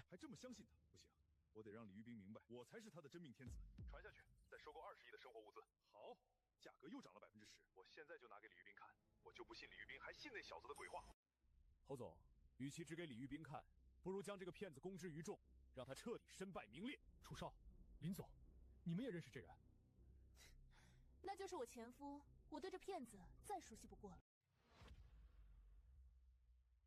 那就是我前夫，我对这骗子再熟悉不过了。前夫？骗子？难道他就是那个被你们林家扫地出门的窝囊废？除了他还能有谁？难怪我一看那小子就觉得不像是什么商界精英，感情真是个骗子。既然如此，那就好办了，我要在众目睽睽之下揭穿那小子的身份。唉，本来仇家就多，这下又得罪了侯俊，都不知道该说你什么好。他对我不客气，我自然也不用对他客气。而且就他做的那些事，我没当场拍死他，是怕脏了我的手。现在是天师大典，你可别乱来。放心吧，我自有分寸。侯俊得罪就得罪了，你也别怕，他敢对你动手，我饶不了他。哦，你别多想，我们现在是一条绳上的蚂蚱，不过后面你得听我的，多结交些朋友，少惹些仇家。行吧，我尽量。李总，这位是夏伯伯，这位是我丈夫。你好，小伙子厉害啊！这些年不知有多少青年才俊想要追求李总，都未能如愿。看来你一定有过人之处。夏伯伯客气了，不过王胜他确实对经商有一定自己的见解，有空你俩可以交流下。略懂。哦，那我可要请教下了。មានពេលទំនេរអ្នកទាំងពីរគួរតែពិភាក្សាគ្នាទៅខ្ញុំពិតជាចង់ស្ដាប់គំនិតរបស់អ្នកណាលោក Coleman កុំជឿគាត់អីអាអ្នកកំឡោះនេះជាជនបោកប្រាស់លោក Coleman បរោះដែលឈរនៅមុខអ្នកនេះគឺជាអ្នកបម្រើដែលត្រូវបានគ្រួសារ Jason បណ្ដេញចេញជំនាញតែមួយគត់របស់គាត់គឺការបោកប្រាស់គាត់បានបោកប្រាស់អ្នកមានឥទ្ធិពលជាច្រើនអ្នកមកហើយអ្នកទាំងអស់គ្នាសូមស្ដាប់មានជនបោកប្រាស់ម្នាក់នៅទីនេះកុំឲ្យអាអ្នកកំឡោះនេះបោកប្រាស់អ្នកបានឡើយ Brandon តើអ្នកកំពុងធ្វើអ្វី Emilia ខ្ញុំកំពុងជួយអ្នកឲ្យមើលឃើញមុខមាត់ពិតរបស់គាត់គ្រប់គ្នាអាអ្នកកំឡោះនេះធ្វើដូចជាអ្នកជំនាញប៉ុន្តែតាមពិតទៅគាត់មើលងាយខ្ញុំក្នុងស្រុកយើងគ្មានអ្នកណាមានកម្រិតដូចគាត់ទេតម្លៃទំនិញមិនធ្លាក់ចុះទេគឺវាឡើងថ្លៃសំណាងហើយដែលខ្ញុំមិនបានស្ដាប់គាត់បើមិនដូច្នោះទេខ្ញុំប្រហែលជាខាតបង់រាប់សិបលានបាត់ទៅហើយ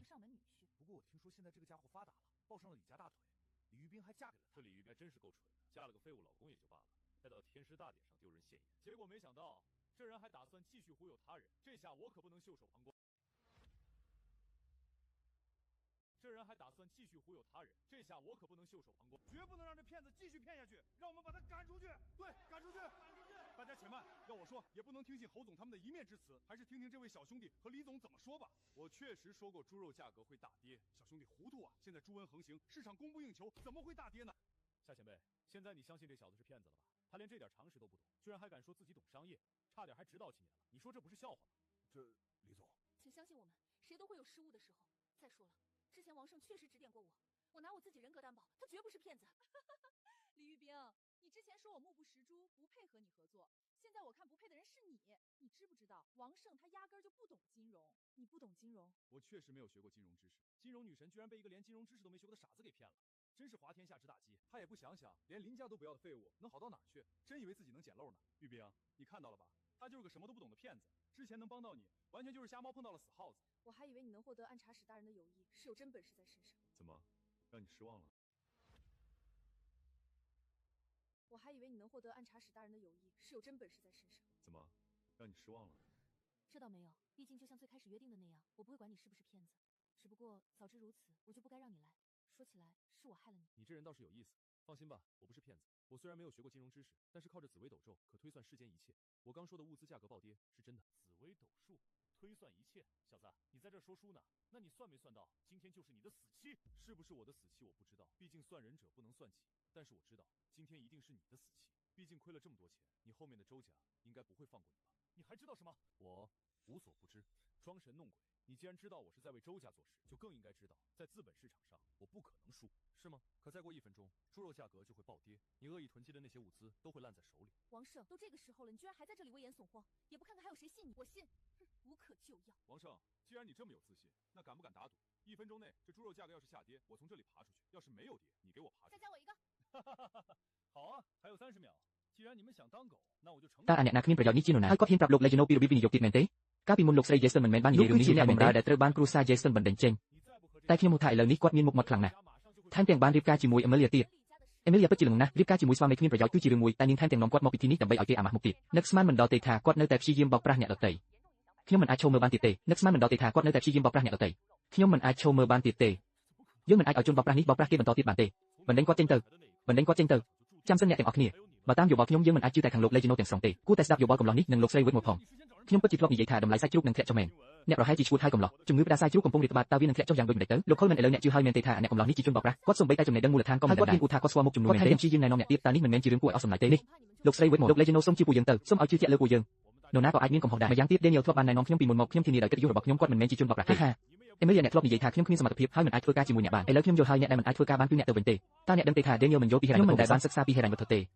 ខ្ញុំមិនដែលបានសិក្សាពីហិរញ្ញវត្ថុទេពីហិរញ្ញវត្ថុបែរជាត្រូវបោកប្រាស់ដោយមនុស្សដែលសូម្បីតែចំណេះដឹងហិរញ្ញវត្ថុមួយសន្លឹកក៏មិនមានពិតជាគួរឲ្យសប្បាយសោះបើទោះជាអ្នកចាញ់តែគ្រួសារ Jason បណ្ដេញចេញតើគេអាចល្អដល់កម្រិតណាទៅនាងពិតជាគិតថាអាចរកឃើញត្បូងដែលលាក់ទុកមែនទេ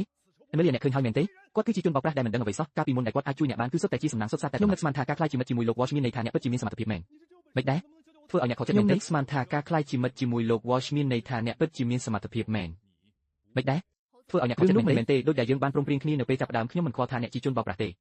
េគ្រាន់តែបើខ្ញុំដឹងមុនខ្ញុំប្រហែលជាមិននាំអ្នកមកទីនេះទេនិយាយទៅគឺខ្ញុំដែលធ្វើឲ្យអ្នកខកចិត្តនេះពិតជាគួរឲ្យចាប់អារម្មណ៍ណាស់សម្រាប់ទៅខ្ញុំមិនមែនជាជនបោកប្រាស់ទេខ្ញុំមិនយល់ពីហិរញ្ញវត្ថុប៉ុន្តែតាមរយៈហោរាសាស្ត្រខ្ញុំអាចព្យាករណ៍អ្វីគ្រប់យ៉ាងបានអ្វីដែលខ្ញុំនិយាយអំពីការធ្លាក់ចុះនៃវិសាគឺជាការពិតព្យាករណ៍គ្រប់យ៉ាងអាអ្នកកំឡោះតើអ្នកកំពុងតែរៀបរាប់ពីរឿងនិទានមែនទេចុះអ្នកបានព្យាករណ៍ថាថ្ងៃនេះជាថ្ងៃបញ្ចប់របស់អ្នកមែនទេខ្ញុំមិនដឹងថាវាជាថ្ងៃបញ្ចប់របស់ខ្ញុំឬអត់នោះទេយ៉ាងណាក៏ដោយថ្ងៃនេះប្រកាសជាថ្ងៃបញ្ចប់របស់អ្នកខាត់បងលុយច្រើនណាស់គ្រួសារ Apple នឹងមិនលើកលែងឲ្យអ្នកទេមែនទេអ្នកដឹងអ្វីទៀតមែនទេខ្ញុំដឹងគ្រប់យ៉ាងឈប់ធ្វើកលល្បិចបែបនេះទៅអ្នកគួរតែដឹងថានៅក្នុងទីផ្សារមូលធនខ្ញុំមិនអាចចាញ់បានទេអញ្ចឹងមែនទេ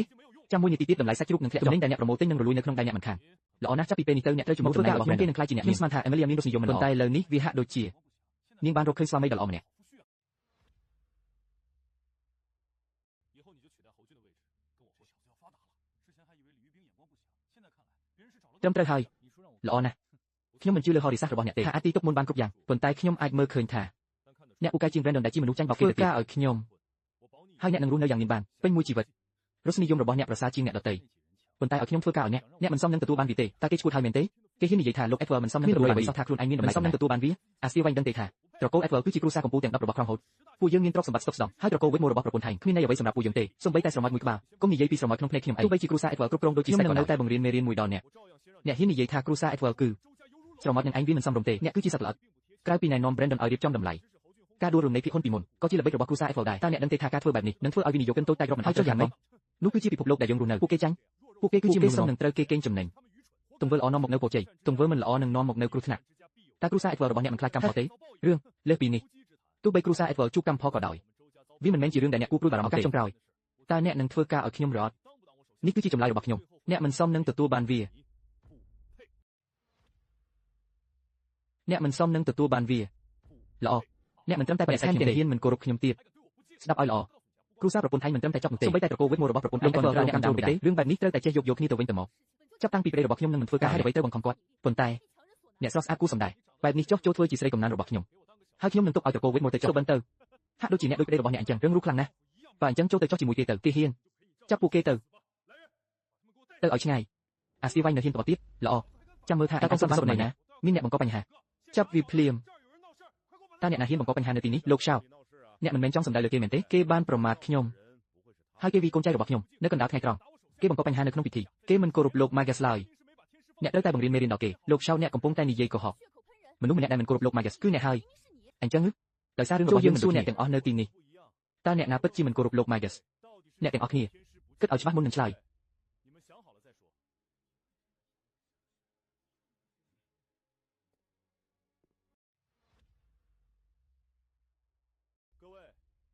ខ្ញុំអាចធ្វើជាសាក្សីកូនចៅរបស់លោក Edward បានវិមុនលោកមើលសើគ្រាន់តែការពារខ្លួនឯងប៉ុណ្ណោះ Coleman អ្នកកាន់តែចាស់ហើយភ្នែករបស់អ្នកក៏មិនសូវល្អដែរគ្រួសារ Edward នឹងត្រូវពិចារណាឡើងវិញអំពីការធ្វើជំនួញជាមួយត្រកូល Coleman ហេស្រេចតែចិត្តអ្នកចាប់វាបង្រៀនមនុស្សក្នុងនេះមេរៀនមួយចុះអ្នកវិញលោក Coleman បានមើលខុសហើយខ្ញុំអាចធ្វើជាសាក្សីគេបានវិមុនខ្ញុំក៏អាចធ្វើជាសាក្សីដែរលើកលែងតែលោក Coleman ដែលភ្នែកមិនសូវល្អអ្នកទាំងអស់គ្នាបានឃើញថាអាសៀវនេះកំពុងបង្កបញ្ហាប្រាប់ខ្ញុំមកតើគេមិនសមនឹងត្រូវគេវិធីសមនឹងទទួលបានការតែមនុស្សដែលសមនឹងទទួលបានវាគឺអ្នកSamuel តើអ្នកឈួតហើយមែនទេមែនហើយអញឈួតហើយគេគឺជាអ្នកបង្កបញ្ហាហើយអ្វីវាខ្ញុំកុំបង្វែរការពិតការបង្អាក់ពិធីគឺជាទោសធ្ងន់ធ្ងរគេហ៊ានចាប់វាទៅចាំអ្នកហ៊ានចាប់ខ្លួនខ្ញុំតើអ្នកដឹងទេថាខ្ញុំជាអ្នកស្នងរត់មនុស្សដូចអ្នកសូម្បីតែតម្លៃឲ្យខ្ញុំមើលក៏មិនមានដែរចុះយ៉ាងម៉េចបើអ្នកជា Edward ទោះបីជាឪពុករបស់អ្នក Rob Edward មកដល់ក៏ដោយក៏អ្នកគ្មានអំណាចនៅទីនេះដែរនាំវាចេញទៅ Samuel អ្នកមានភាពក្លាហានមែនអ្នកហ៊ានប៉ះត្រកូល Edward ការរៀបចំពិធីជូនលោក Magus ធ្វើឲ្យអ្នកខ្លាចជាមនុស្សសំខាន់មែនទេអ្នកហ៊ានប៉ះត្រកូល Edward តើអ្នកពិតជាគិតថាការរៀបចំពិធីរបស់លោក Magus ធ្វើឲ្យអ្នកខ្លាចជាមនុស្សសំខាន់មែនទេបាទអ្នកមកហើយខ្ញុំបានជួបមិត្តចាស់ម្នាក់ហើយក៏ជាប់ប្រវត្តិមើលអ្នកបានសហការជាមួយ Samuel ហើយព្យាយាមគ្រប់មធ្យោបាយដើម្បីរារាំងពួកយើងពីការជួបលោក Magus ថាវានឹងកើតឡើងមែនទេប៉ុន្តែទីបំផុតពួកយើងក៏បានចូលមកគ្រាន់តែជាឆ្កែដែលមានអំណាចប៉ុណ្ណោះការធ្វើជាឆ្កែធ្វើឲ្យអ្នករំភើបដល់ថ្នាក់នេះមែនទេអាស្រ័យទៅលើថាអ្នកជាឆ្កែរបស់អ្នកអាចធ្វើជាឆ្កែមិនមែនគ្រប់គ្នាសុទ្ធតែអាចធ្វើបានទេលោកខ្ញុំធ្វើឲ្យអ្នកខ្ញុំមិនអាចបញ្ឈប់ពួកគេបានទេគ្រូសា Edward ហើយអ្វីអ្នកវាកូនចៅរបស់ខ្ញុំកូនចៅរបស់អ្នកគ្មានការគោរពពួកគេថែមទាំងរារាំងមនុស្សរបស់ខ្ញុំតើវាមិនមែនជាអ្វីដែលពួកគេសុំនោះទេបោះបង់តើអ្នកដឹងទេថាអ្នកកំពុងនៅណានេះគឺជាពិធីរបស់លោក Magus អ្នកគឺជាអ្នកដែលមិនគោរពអ្នកគឺជាអ្នកដែលមិនគោរពលោក Magus អនុញ្ញាតឲ្យអ្នករៀបចំពិធីនេះដែលជាកិត្តិយសហើយទោះជាយ៉ាងនេះក្តីអ្នកមិនអនុញ្ញាតឲ្យកំពុងរំលាយសាធារណៈដើម្បីផលប្រយោជន៍តខ្លួននិងកំទេចគូប្រជែងមិនហើយការចូលរួមក្នុងពិធីនេះគឺជាឱកាសដ៏ល្អបំផុតរបស់គ្រប់ប្រការរារាំងពួកគេគឺកំពុងបំផ្លាញអនាគតលោក Magus ដឹងពីរឿងនេះតើគាត់នឹងដោះស្រាយជាមួយអ្នកយ៉ាងណាអ្នកយល់ច្រឡំហើយវាមិនមែន Samuel ដែលរារាំងគ្រួសារ Grant ឲ្យចូលខ្ញុំអ្នកគឺជាអ្នកកុហកនឹងចោលដែលខ្ញុំបានប្រាប់អ្នកសំខាន់បំផុតគឺគាត់នឹង Samuel Shaw ប្រហែលជាធ្វើរឿងនេះជាមួយគ្នាខ្ញុំយល់ហើយដូច្នេះអ្នកកំពុងទទួលខុសត្រូវជំនួស Samuel Shaw ប៉ុន្តែអ្នកកំពុងវិតម្លៃខ្លួនឯងខ្ពស់ដូចអ្នកមិនអាចទ្រាំនឹងផលវិបាកនេះបានទេគេឲ្យសោះចាំខ្ញុំនឹងធ្វើឲ្យគេសងត្រឡប់មកវិញមួយពាន់ដងខ្ញុំនឹងធ្វើឲ្យគេសងត្រឡប់មកវិញមួយពាន់ដងអាស្ទីវនេះមានភាពក្លាហានមែនថាអាស្ទីវនេះហ៊ានដល់ថ្នាក់នេះសូម្បីតែត្រកូល Edward ក៏គេហ៊ានបង្កបញ្ហាដែរអញ្ចឹងយើងចាប់តាមវាមុនឈប់ចាំវ៉ាវ Edward តើអ្នកដឹងទេថាអ្នកជាណាខ្ញុំធានាថាគ្រួសាររបស់អ្នកនឹងត្រូវចប់អ្នកចិត្តត្រូវចប់ហើយអ្នកនៅមានចិត្តបារម្ភពីអ្នកដទៃទៀតហាបន្ទាប់ពីយើងដោះស្រាយជាមួយអាស្ទីវដែលអ្នកបានធ្វើដល់លោក Magus នៅពេលគាត់មកដល់ចាំមើលថាអ្នកនឹងដោះស្រាយវាយ៉ាងណា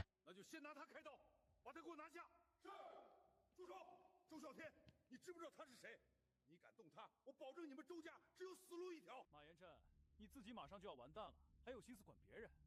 等收拾完这小子，天师一来，我便会将你的所作所为一五一十的禀告天师，到时候看你怎么说。 ខ្ញុំគិតថាអ្នកទើបជាអ្នកដែលគ្មានផ្លូវចេញ Samuel Shaw បើពួកគេចង់សាកក៏មិនដោយពួកគេទៅ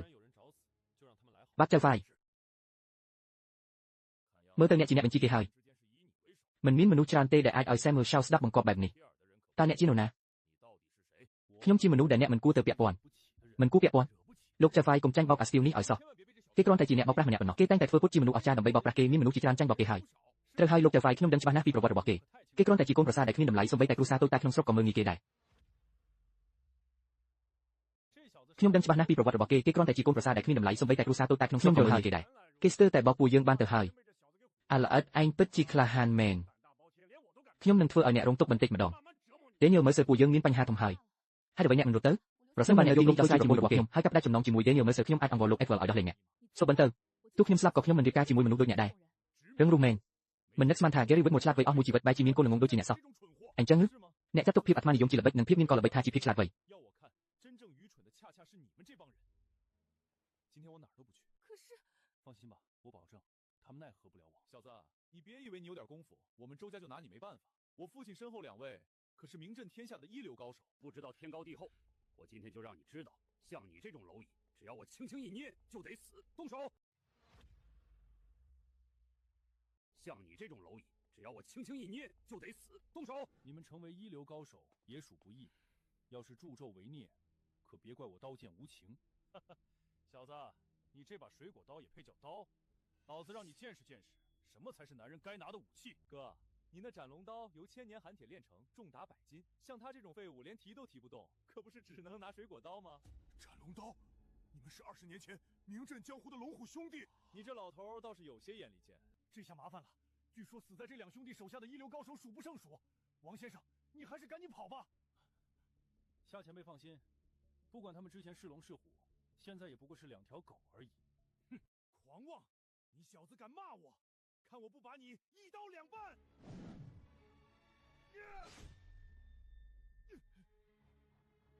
你这刀法也不行啊要不要看看我的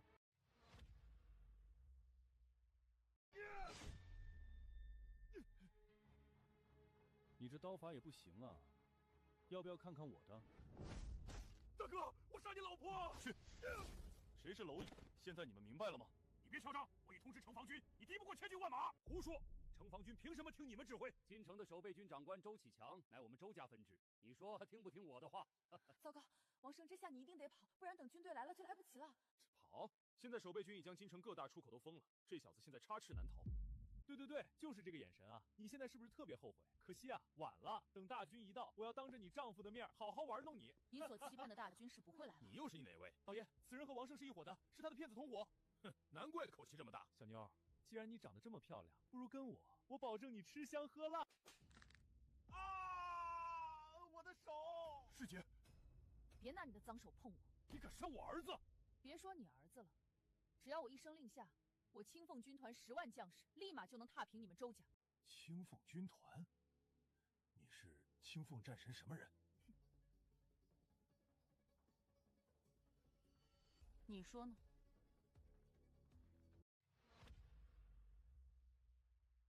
你说呢你就是大夏唯一七星女战神传说中的青凤大人这不可能老爷你想想这要是青凤大人怎么可能会和这家伙认识有理你这骗子真是胆大包天连青凤大人都敢假扮各位咱们一起把这几个骗子给抓起来到时候是大功一件抓起来都给我住口暗查使大人您来的正好今天这群骗子团伙也在您可以好好教训他们了青凤大人这些人怎么处理什么赵大人你说他真是青凤大人这种事上我还敢开玩笑吗青凤大人刚刚多有得罪还请见谅主要我们之前真不知道是您啊原不原谅你不是我决定的你求错人了我知道了是这位先生之前是我们狗眼看人低还请您劝劝青凤战神饶了我们饶了你们对这都是误会都是他们误导的我这就把这2条狗给宰了我跟了你这么多年你不能这么对我呀我跟了你这么多年你不能这么对我呀先生您看看我处理的如何？刘氏父子受到了应有的惩罚，那你们周家呢？随先生处置。你倒是比你儿子聪明得多，那我就给你一个活命的机会，3天内我要你将周家的家产全部捐了。什么？这和杀了我们有什么区别？你要是觉得没有区别，那我现在就把你们给宰了。不，清风战神，我刚才开玩笑的。ខ្ញុំនឹងធ្វើវាខ្ញុំនឹងបរិច្ចាគអ្វីទាំងអស់ក្នុងរយៈពេល3ថ្ងៃចងចាំរឿងនេះនេះគឺជាឱកាសតែមួយគត់របស់អ្នកដើម្បីរស់ប្រសិនបើអ្នកមិនអាចធ្វើវាបាននោះនឹងមានតែសេចក្តីស្លាប់ប៉ុណ្ណោះដែលរងចាំអ្នកបាទដៃរបស់កូនប្រុសអ្នកនៅតែអាចសង្គ្រោះបានប្រសិនបើអ្នកទៅមន្ទីរពេទ្យឥឡូវនេះប្រសិនបើយឺតពេលបន្តិចវានឹងត្រូវស្លាប់ជារៀងរហូតសូមអរគុណសម្រាប់ការរំលឹកខ្ញុំនឹងយកកូនប្រុសខ្ញុំទៅឥឡូវនេះដូច្នេះអ្នកដែលនៅពីក្រោយអ្នកមិនមែនជាលោក Walsh ទេប៉ុន្តែគឺជាអ្នកនាង King ខុសហើយគ្មាននរណាម្នាក់អាចគ្រប់គ្រងខ្ញុំបានទេពេលនេះហើយអ្នកនៅតែធ្វើខ្លួនអស្ចារ្យទៀតសំណាងល្អដែលមានអ្នកនាង King នៅពីក្រោយអ្នកបើមិនអញ្ចឹងទេមិនដឹងជានឹងមានរឿងអ្វីកើតឡើងទេអ្នកនាង King សូមអរគុណសម្រាប់រឿងនេះមិនបាច់ទេវាគឺជារឿងដែលគួរធ្វើលោក Mercer និយាយត្រូវវាគឺជាការប្រកេតរបស់ខ្ញុំក្នុងការប្រយុទ្ធប្រឆាំងនឹងអំពើអាក្រក់ឥឡូវនេះសត្វរុយដែលរំខានបានចេញទៅហើយខ្ញុំគិតថាពិធីគួរតែចាប់ផ្ដើមឥឡូវហើយពិធីចាប់ផ្ដើមឥឡូវនេះឥឡូវនេះសត្វរុយដែលរំខានបានចេញទៅហើយខ្ញុំគិតថាពិធីគួរតែចាប់ផ្ដើមឥឡូវហើយពិធីចាប់ផ្ដើមឥឡូវនេះសូមគ្រប់គ្នាស្ងាត់ពិធីចាប់ផ្ដើមហើយសូមស្វាគមន៍លោក Magus លោក Magus មិនចូលចិត្តហ្វូងមនុស្សទេដូច្នេះដាវរបស់គាត់គឺដាវស៊ូវានឹងមកជំនួសគាត់ដាវបានមកដល់កន្លែងហើយលោក Magus បានត្រឡប់មកវិញជាផ្លូវការហើយពេលនេះទៅអ្នកណាដែលហ៊ានវាលោក Magus នឹងមិនបង្ហាញក្តីមេត្តាឡើយសូមស្វាគមន៍ការត្រឡប់មកវិញលោក Magus សូមស្វាគមន៍ការត្រឡប់មកវិញលោក Magus ពិតជាគួរឲ្យស្ដាយណាស់ខ្ញុំគិតថាយើងនឹងបានជួបលោក Magus ថ្ងៃនេះនោះគឺជាលោក Magus នៃ Aurora ប្រសិនបើអ្នកអាចចាប់អារម្មណ៍លោក Magus នោះអនាគតរបស់អ្នកនឹងត្រូវបានកំណត់តែអ្នកក៏ទទួលបានការពេញចិត្តពីអ្នកនាង King រួចហើយមិនចម្លែកទេដែលអ្នកមិនខ្លាចអ្វីទាំងអស់ដូច្នេះអ្នកមិនចាំបាច់បារម្ភពីខ្ញុំទេល្អឥឡូវនេះបញ្ហារបស់អ្នកត្រូវបានដោះស្រាយត្រឡប់ទៅវិញលោក Coleman មានរឿងអ្វីខ្ញុំមកទីនេះដើម្បីជួបលោក Mercer លោក Mercer លោកបាននិយាយថា Horace អាចទូទាអ្វីទាំងអស់តើវាអាចធ្វើរោគវិនិច្ឆ័យជំងឺបានដែរទេណាតើលោកអាចជួយខ្ញុំបន្តិចបានទេកុំនិយាយអញ្ចឹងលោក Coleman អ្នកប្រកាសជានិយាយអំពីអ្នកនិងគ្រួសាររបស់អ្នកមានអារម្មណ៍មិនស្រួលនឹងចុកខ្សោយមែនទេលោកអាចដឹងរឿងនេះដែរលោកនិយាយខ្លួនឯង Horace ទូទាអ្វីទាំងអស់គ្រាន់តែថាអ្វីដែលគ្រួសារលោកកំពុងប្រឈមមុខឥឡូវនេះមិនមែនជាជំងឺធម្មតាទេបណ្ដាលមកពីហុងស៊ុយលោកទេលោក Mercer ដោយសារលោកអាចមើលឃើញបែបនេះលោកប្រកាសជាដឹងពីរបៀបជួសជុលវាសូមជួយខ្ញុំផងប៉ុន្តែច្បាប់របស់ខ្ញុំមិនផ្លាស់ប្ដូរទេលោក Coleman តើលោកនឹងទិញដាវមួយពីខ្ញុំទេតើលោកប៉ុន្តែច្បាប់របស់ខ្ញុំមិនផ្លាស់ប្ដូរទេលោក Coleman តើលោកនឹងទិញដាវមួយពីខ្ញុំទេតើលោក Coleman ទិញវាឥឡូវនេះទៅយកបងខ្ញុំនឹងទិញវាមានតម្លៃប៉ុន្មានទុកដាវនេះសិនទៅនៅពេលដែលខ្ញុំជួសជុលបញ្ហារបស់លោកជាអ្នកកំណត់តម្លៃលោក Coleman កន្លែងរបស់លោកមានទេសភាពល្អណាស់ថាមពលមានទល់ឲ្យភាពគ្នាទៅវិញទៅមកវិបត្តិខ្យល់និងប្រមូលផ្ដុំទឹកដែលធ្វើឲ្យមានការរីកចម្រើនទាំងទ្រព្យសម្បត្តិជាកន្លែងហុងស៊ុយដ៏ល្អឥតខ្ចោះមុនពេលកន្លែងនេះត្រូវបានសាងសង់តាមខ្ញុំបានឲ្យអ្នកជំនាញពិនិត្យមើលគ្មានហេតុផលណាដែលហុងស៊ុយផ្ទះរបស់ខ្ញុំមិនល្អនោះទេហុងស៊ុយគឺអស្ចារ្យណាស់ប៉ុន្តែមានអ្នកណាម្នាក់រៀបចំវាឡើងអ្នកណាត្រូវឲ្យលោក Coleman តើអ្នកណាប្រាប់លោកឲ្យដាំពោតនេះគឺជាមនុស្សដែលប្រាប់ខ្ញុំឲ្យសាងសង់ផ្ទះនៅទីនេះអ្នកដែលដាក់អន្ទាក់គឺជាអ្នកជំនាញដែលលោកបាននិយាយនោះបញ្ហាគឺដើមឈើនេះតើដើមឈើតែមួយដើមអាចធ្វើអ្វីបានច្រើនម្ល៉េះតើអ្នកមិនឃើញថាដើមឈើនោះមើលទៅដើមឈើដូច្នេះលោកចង់មានន័យថាវិធីជួសជុលគឺត្រូវដកវាចេញទាំងឬប៉ាតានេះគឺជាគ្រូហុងស៊ុយម្នាក់ទៀតដែលប៉ាជួមែនទេអេឡូយ៉ាប្រយ័ត្នសម្ដីគេមើលទៅដូចជាអ្នកបោកប្រាស់សម្រាប់ខ្ញុំលោកតាមានអ្វីខុសជាមួយអ្វីដែលប្តីរបស់ខ្ញុំបាននិយាយដើមពោតមានទំនាក់ទំនងជាមួយខ្មោចសូម្បីតែអ្នកមិនដឹងអីក៏ដឹងដែរប៉ុន្តែវាមានឈ្មោះមួយទៀតដើមប្រាជ្ញានោះហើយជាអ្វីដែលលោកចង់មានន័យមែនទេដើមប្រាជ្ញានោះហើយជាអ្វីដែលលោកចង់មានន័យមែនទេដូច្នេះលោកដឹងអញ្ចឹងតើលោកដឹងទេថាហេតុអ្វីបានជាគ្រូនោះដើមឈើនេះនៅទីនេះខ្ញុំគិតថាគាត់បានប្រាប់លោកថាដើមប្រាជ្ញានេះនឹងលូតលាស់យ៉ាងល្អនៅទីនេះនឹងជួយបង្កើនសំណាងខាងការសិក្សានិងភាពជោគជ័យក្នុងការសិក្សារបស់គ្រួសារ Coleman ខ្ញុំសប្បាយចិត្តដែលអ្នកទទួលបានវាចាប់តាំងពីយើងដាំវាមកកូនចៅរបស់យើងបានក្លាយជាអ្នកប្រាញ់កម្ពុជារបស់កូនគីបជារៀងរាល់ឆ្នាំពួកគេបានចូលរៀននៅ Crown Academy ហើយបញ្ចប់ការសិក្សាក្នុងនាមជាអ្នកជំនាញកម្ពុជាហើយឥឡូវនេះលោកចង់ផ្លាស់ទីវាតើលោកកំពុងព្យាយាមលុបបំបាត់ពូជពង្សរបស់យើងមែនទេលោក Mercer នេះការដាំដើមប្រាជ្ញាច្បាស់ណាស់ថាបានជួយដល់សំណាងខាងការសិក្សារបស់គ្រួសារលោកប៉ុន្តែជាធម្មតាវាមិនគួរបណ្ដាលឲ្យកូនចៅរបស់អ្នកប្រឡងជាប់លេខ1ជារៀងរាល់ឆ្នាំនោះទេហើយផលតែមួយគត់ដែលវាមានប្រសិទ្ធភាពគឺដោយសារតែគាត់បានលាក់គ្រាប់ពេជ្រវិញ្ញាណនៅក្នុងវាឲ្យកាន់តែច្បាស់គឺគ្រាប់ពេជ្រទីរោគមានគំនុំពួកគេបានយកទីរោគដែលមិនទាន់កាត់ចេញមុនពេលកំណត់នៅថ្ងៃកំណត់ជាក់លាក់មួយហើយសម្រាប់វាទីរោគបែបនេះមានកំហឹងខ្លាំងបំផុតពួកគេបានកេញឆ្អឹងទៅជាគ្រាប់ពេជ្រហើយនោះគឺជាគ្រាប់ពេជ្រទីរោគមានគំនុំជាខុសខើណាស់ការប្រើមិនអាគមខ្មៅបែបនេះគឺមិនអាចលើកលែងសម្រាប់ពួកគេប៉ុន្តែហេតុអ្វីបានជាលាក់វានៅក្នុងដើមប្រាជ្ញារបស់យើងដូចខ្ញុំបាននិយាយអញ្ចឹងដើមឈើទាំងនោះតាក់ទាញខ្មោចវាស័ក្តិសមឥតខ្ចោះសម្រាប់ការផ្ដល់អាហារដល់អ្វីដែលត្រូវបានលាក់នៅក្នុងដើមឈើនោះនឹងបញ្ចូលគ្នាបន្តិចម្ដងបន្ទាប់មកធម្មពលហុងស៊ុយរបស់ដើមឈើនឹងនាំសំណាងកាន់តែច្រើនត្រឡប់មកគ្រួសាររបស់អ្នកវិញនោះគឺជាការល្អតើបន្ទាប់មកធម្មពលហុងស៊ុយរបស់ដើមឈើនឹងកើនឡើងហើយវានឹងនាំសំណាងកាន់តែច្រើនត្រឡប់មកគ្រួសាររបស់អ្នកវិញនៅពេលដំបូងគឺបាទដូចគ្នានឹងចំនួនក្មេងរបស់គ្រួសារអ្នកដែលមានភាពលេចធ្លោក្នុងការសិក្សានៅបង្កើតកន្លែងហុងស៊ុយដ៏ល្អបំផុតនេះខណៈពេលដែលកំពុងលូតលាស់ដើមឈើក៏កំពុងផ្ដល់អាហារដល់អ្វីដែលអាក្រក់ផងដែរយូរទៅវានឹងលូតលាស់ទៅជាអ្វីដែលបន្ទាប់មកវានឹងចាប់ផ្ដើមស្រូបយកធម្មពលគ្រួសារអ្នកដូច្នេះនោះហើយជាមូលហេតុដែលគ្រួសារយើងចេះតែចុកសោយទៅប៉ាពិតជារឿងសំហេតុសំផលរបស់គេមែនទេវាជារឿងគ្មានប្រយោជន៍ទាំងស្រុងទោះវាជារឿងគ្មានប្រយោជន៍អត់យើងនឹងកាប់ដើមឈើនោះហើយមើលថាតើមានគ្រាប់ពេជ្រទីរោគមានគំនុំនៅខាងក្នុងឬអត់ទេ ប្រសិនបើយើងកាប់វាហើយគ្មានគ្រាប់ពេជ្រនៅខាងក្នុងទេមានន័យថាអ្នកគ្រាន់តែនិយាយកុហកតែនៅពេលដែលកាប់វាសំណាងនឹងត្រូវបានបាត់បង់តើអ្នកណានឹងសងសម្រាប់សំណាងដែលគ្រួសារយើងបានបាត់បង់ម្យ៉ាងទៀតគេមិនមែនជាព្រះទេគេមិនអាចមើលធ្លុះរឿងរ៉ាវបានទេហេតុអ្វីបានជាគេដឹងថាមានគ្រាប់ពេជ្រនៅខ្ញុំដឹងបានហើយយល់ព្រមប្រសិនបើអ្នកពិតជាមានសមត្ថភាពមែនខ្ញុំនឹងសាកល្បងអ្នកតើមានអ្វីនៅក្នុងការបូកលុយរបស់ខ្ញុំប្រសិនបើអ្នកនិយាយខុសខ្ញុំនឹងឲ្យគេបំបាក់ជើងរបស់អ្នកអេឡូយ៉ាលោកមើលសើគឺជាខ្លួនរបស់យើងធោះមិនអីទេបើគេចង់លេងខ្ញុំនឹងលេងតាមខ្ញុំនឹងធ្វើវាខ្ញុំនឹងបរិច្ចាគអ្វីទាំងអស់ក្នុងរយៈពេល3ថ្ងៃចងចាំរឿងនេះគឺជាឱកាសតែមួយគត់របស់អ្នកដើម្បីរស់ប្រសិនបើអ្នកមិនអាចធ្វើវាបាននោះនឹងមានតែសេចក្តីស្លាប់ប៉ុណ្ណោះដែលរងចាំអ្នកបាទដៃរបស់កូនប្រុសអ្នកនៅតែអាចសង្គ្រោះបានប្រសិនបើអ្នកទៅមន្ទីរពេទ្យឥឡូវនេះប្រសិនបើយឺតពេលបន្តិចវានឹងត្រូវស្លាប់ជារៀងរហូតសូមអរគុណសម្រាប់ការរំលឹកខ្ញុំនឹងយកកូនប្រុសខ្ញុំទៅឥឡូវនេះ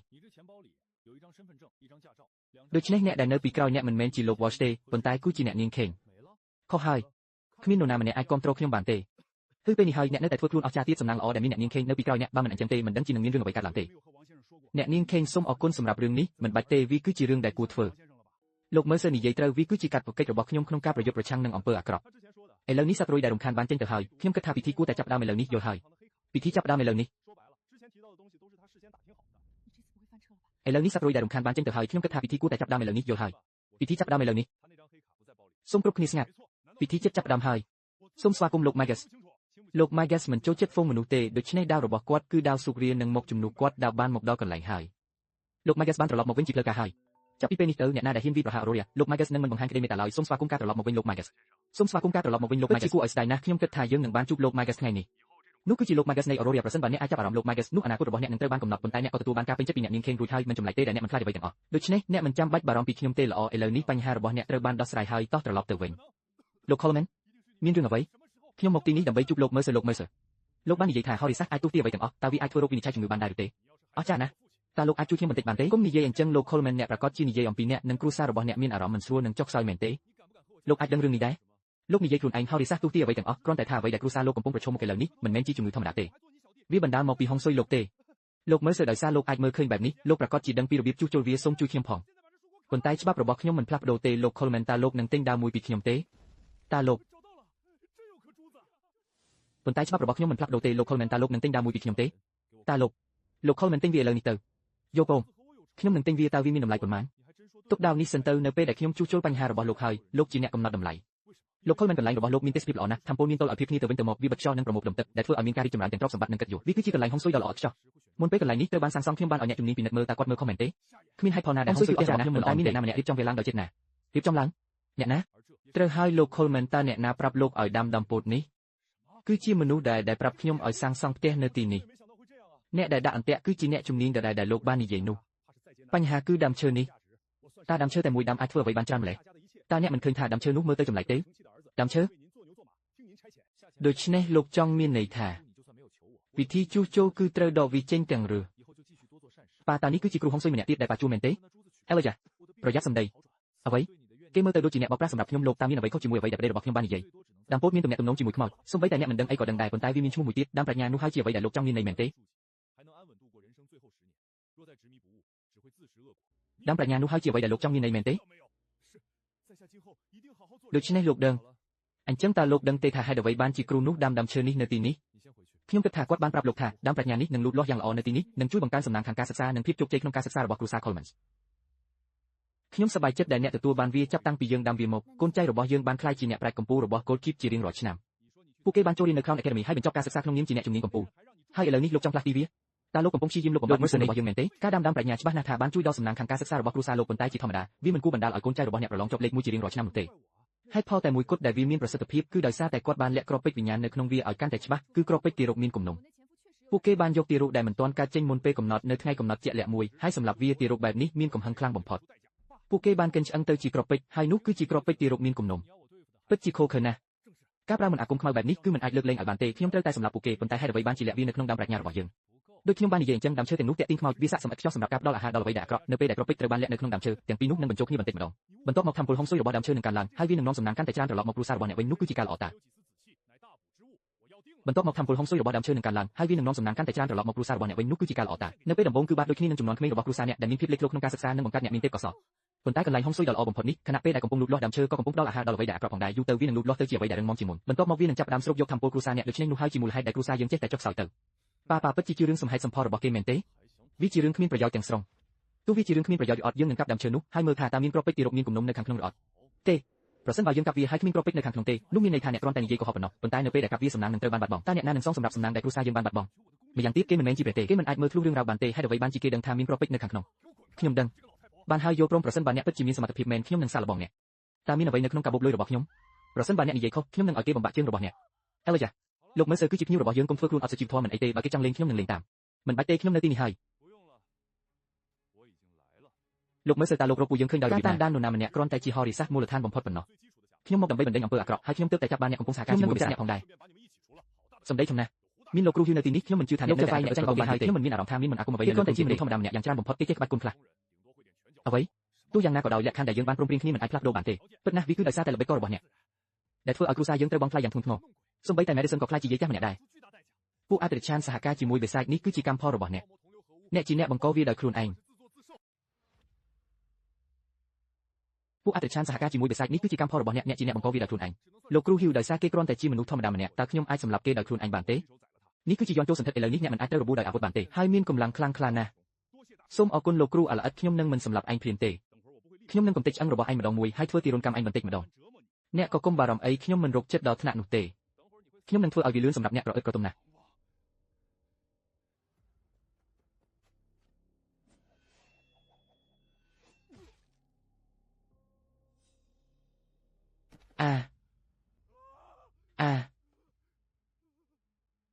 ់តើអ្នកមិនបាននិយាយថាគេមិនអាចត្រូវរបួសដោយអាវុធទ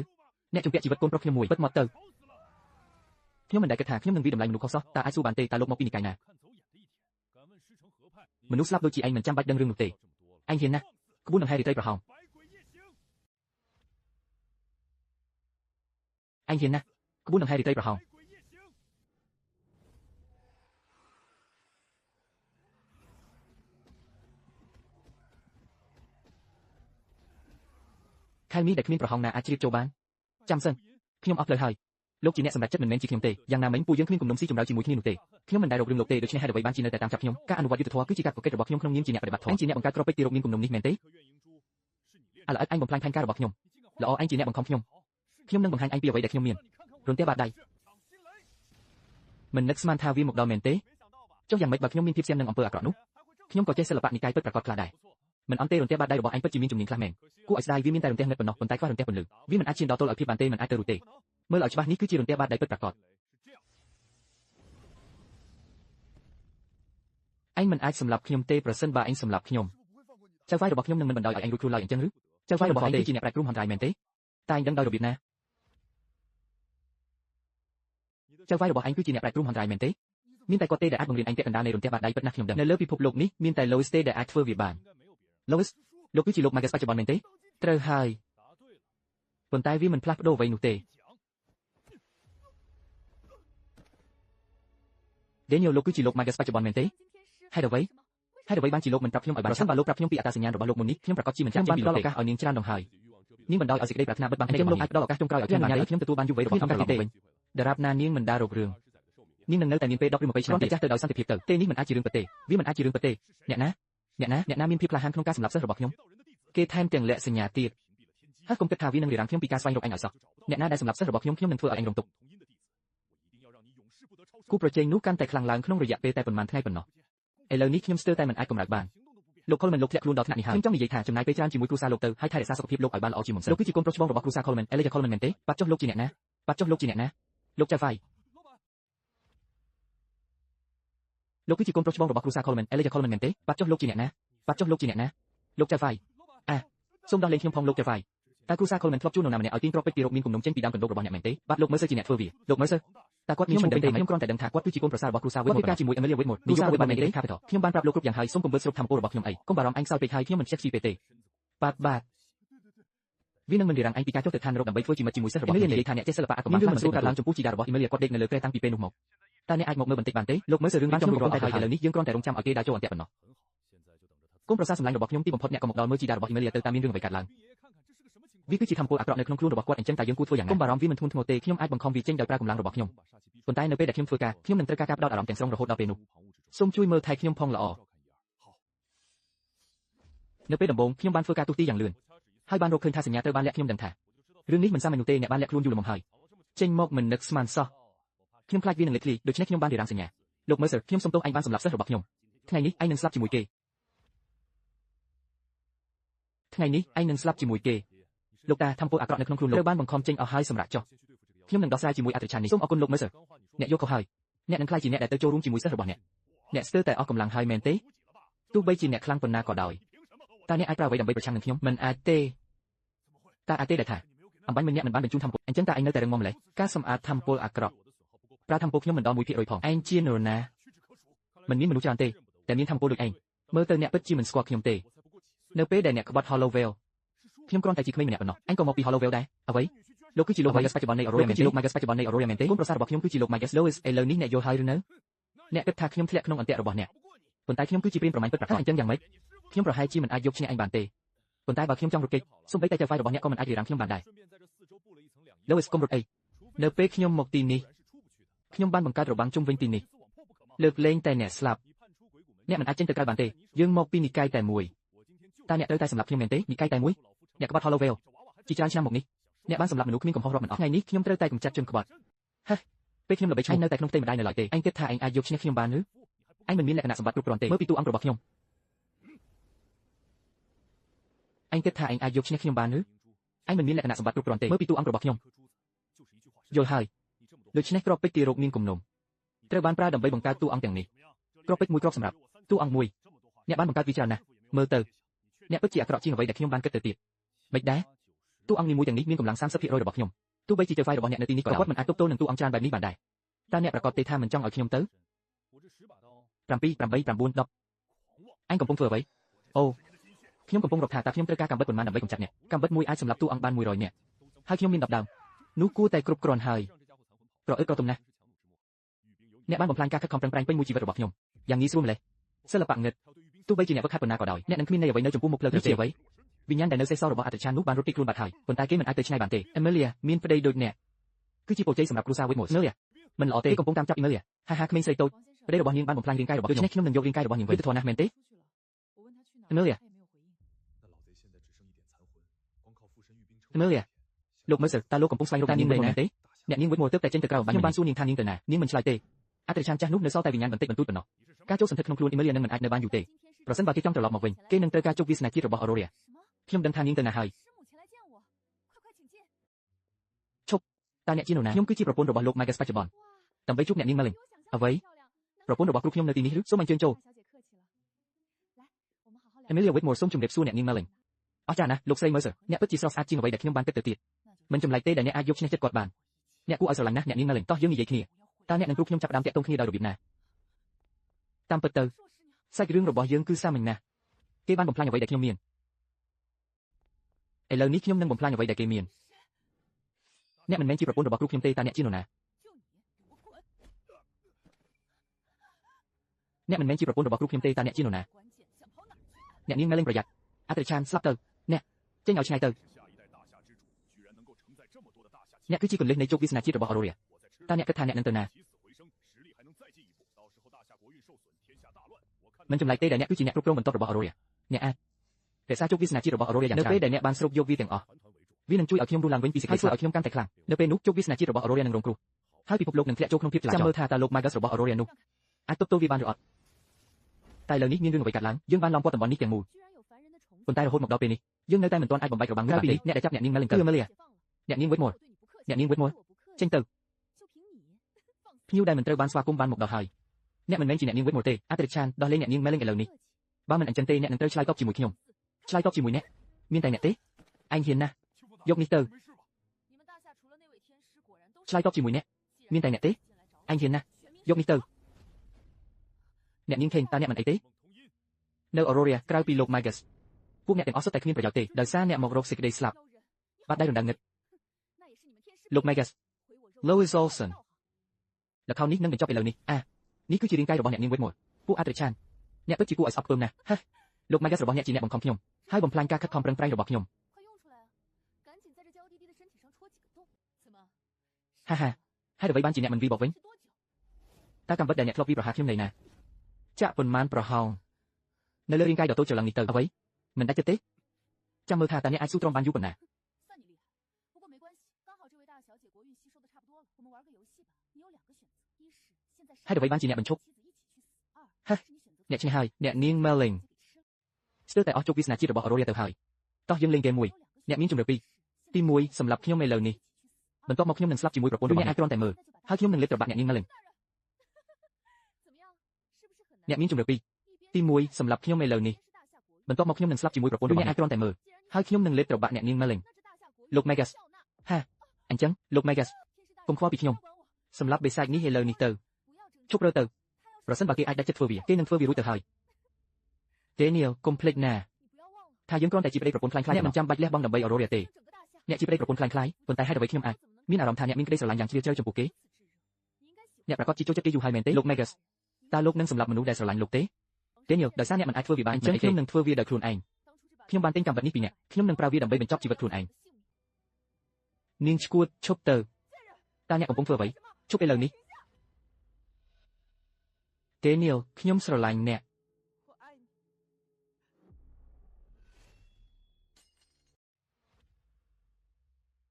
Daniel ខ្ញុំស្រឡាញ់អ្នក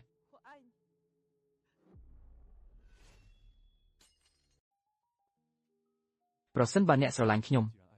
អញ្ចឹងអ្នកគួរតែរស់នៅឲ្យបានល្អហាហាលោក Megas ពិតជាចូលចិត្តមនុស្សស្រីស្អាតជាងមែនខ្ញុំនឹងយកជោគវាសនាជាតិរបស់ Aurora ដោយរីករាយអ្នកយកខុសហើយអ្នកក៏មិនអាចយកជោគវាសនាជាតិរបស់ Aurora ដែរដល់ពេលហើយដល់ពេលដែលអ្នកត្រូវទៅកន្លែងដែលអ្នកគួរទៅហើយដល់ពេលហើយប្រឡប់អ្នកកំពុងពន្យាពេលរហូតដល់ប្រឡប់នៅព្រំដែននៃប្រឡប់នៅពេលដែលពន្លឺនិងភាពងឹតបំបែកគ្នាឋានរបើកអ្នកស្លាប់ត្រូវឆ្លងកាត់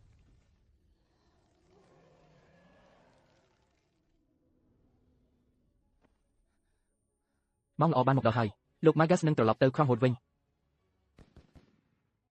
ក្មេងស្រីកុំមើលទៀតអី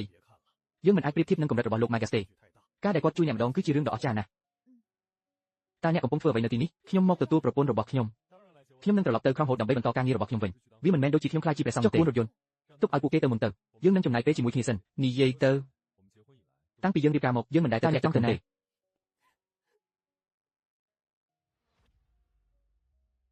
និយាយទៅតាំងពីយើងរៀបការមកយើងមិនដែលទៅក្រេបទឹកឃ្មុំទេតើអ្នកចង់ទៅណា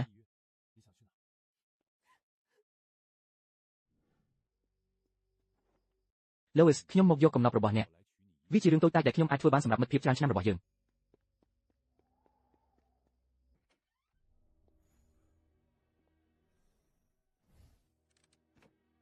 រកឃើញហើយអត់ធ្មត់សិនទៅ Madison ទីនេះគួរតែមានសុវត្ថិភាពយើងនឹងលាក់ខ្លួននៅទីនេះសិនចង្រៃអត្រាចាន Daniel នោះពិតជាលោក Megas បច្ចុប្បន្នមែនឥឡូវនេះគ្រូសា Jason កំពុងសាយគ្រប់គ្នាកំពុងតែជន់ឈ្លីយើងនៅពេលយើងច្បាស់ជាអ្នកនៅពីក្រោយរឿងទាំងអស់នេះពិតជាស្រស់ស្អាតមែនហើយក្មេងប្រុសនេះមានចរិតកាយសាហាវគេអាចយកទៅបណ្ដុះបណ្ដាលបានឥឡូវនេះលោក Megas របស់ Aurora បានត្រឡប់មកវិញជោគវាសនារបស់ Aurora គឺរឹងមាំដូចថ្មសម្រាប់គេសេតរបស់យើងនោះគឺជាព័ត៌មានអាក្រក់អាល្ងង Lois នោះគេបានបំផ្លាញការងាររាប់សិបឆ្នាំដើម្បីផ្ដួលរំលំ Aurora ពីខាងក្នុងអ្នកជានរណាហេតុអ្វីអ្នកនៅទីនេះអ្នកនាងមុខរបស់អ្នកមិនមែនកើតមកបែបនេះទេវាប្រកាសជាសិល្បៈងឹតហើយខ្ញុំមានវិធីមួយដើម្បីស្ដារមុខមាត់របស់អ្នកឡើងវិញកុំកុហកមុខរបស់បងស្រីខ្ញុំមិនអាចត្រូវបានកែដោយនរណាម្នាក់ឡើយតើអ្នកអាចធ្វើបានដោយរបៀបណាតើអ្នកចង់បានអ្វីតើអ្នកអាចធ្វើបានដោយរបៀបណាតើអ្នកចង់បានអ្វីក្មេងប្រុសតើអ្នកដឹងថាខ្ញុំជានរណាទេខ្ញុំគឺជា Victor Wisher អ្នកយាមគេសាតូចនេះគ្មានន័យអ្វីសម្រាប់ខ្ញុំទេខ្ញុំមិនមានបំណងអាក្រក់ទេខ្ញុំគ្រាន់តែអាណិតអ្នកប៉ុណ្ណោះអ្នកមានទេពកោសល្យកម្រមានណាស់អ្នកស័ក្តិសមឥតខ្ចោះសម្រាប់គម្ពីរអណ្ដាតភ្លើងសិវៈខ្ញុំអាចបង្រៀនអ្នកគ្រប់យ៉ាងដូច្នេះគ្មាននរណាម្នាក់អាចគំរាមកំហែងអ្នកបានទេអ្នកដែលអ្នកចង់ការពារប្អូនប្រុសកុំជឿគេសិល្បៈងឹតរបស់ជនបរទេសនោះប្រកាសជាមានគ្រោះថ្នាក់ណាស់ចុះយ៉ាងម៉េចបើវាជាសិល្បៈងឹតប្រសិនបើវាការពារអ្នកគ្រូសារបស់អ្នកនឹងសូម្បីតែអនុញ្ញាតឲ្យអ្នកសង្សឹកអញ្ចឹងវាល្អគ្រប់គ្រាន់ហើយតើអ្នកចង់នៅទន់ខ្សោយជារៀងរហូតហើយមើលបងស្រីរបស់អ្នករងទុក្ខគឺមើលអ្នកដែលធ្វើបាបទាំងនោះរួចខ្លួនមែនល្អខ្ញុំចូលរួមប្រសិនបើអ្នកអាចព្យាបាលមុខបងស្រីខ្ញុំបាននឹងបង្រៀនខ្ញុំពីជំនាញរបស់អ្នកខ្ញុំនឹងធ្វើអ្វីក៏បានអ្នកណានៅទីនោះមកដល់ចំពេលល្អឥឡូវនេះសូមទស្សនាធម្មពលនៃគម្ពីរអណ្ដាតភ្លើងសិវៈកម្លាំងជីវិតរបស់ជនជាតិ Aurora ទាំងពីរបណ្ដាសាររបស់បងស្រីអ្នកបាន Victor Wisher រក្សាសម្ដីរបស់គាត់ជាដំបូងខ្ញុំនឹងស្ដារមុខមាត់បងស្រីអ្នកឡើងវិញ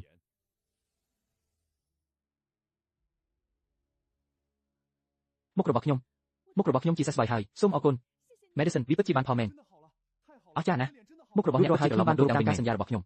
ឥឡូវនេះដល់វិញអ្នកម្ដងខ្ញុំនឹងបង្រៀនអ្នកពីគម្ពីរអណ្ដាតភ្លើងសិវៈសិល្បៈនេះមានធម៌ពលខ្លាំងសម្បំណាស់ចេះពីស្ទាត់ហើយអ្នកអាចកូតទន្លេនឹងតែត្រូវចាំកុំប្រញាប់ប្រញាល់បើមិនដូច្នោះទេអ្នកនឹងបាត់បង់ស្មារតីប៉ុន្តែត្រូវចាំកុំប្រញាប់ប្រញាល់បើមិនដូច្នោះទេអ្នកនឹងបាត់បង់ស្មារតីនឹងឈួតជាមិនខានផ្ដោតអារម្មណ៍នឹងសម្រួលដង្ហើមរបស់អ្នកទន្ទិញមិនអាគមទឹកនោមដង្ហើមរបស់អ្នកស្រូបយកធម៌ពលដែលខ្ញុំបានផ្ដល់ឲ្យអ្នក Aiden ខ្ញុំអាចមានអារម្មណ៍វាបានខ្ញុំពិតជាមានធម៌ពលមែនហើយឥឡូវនេះសូមអរគុណលោកគ្រូល្អណាស់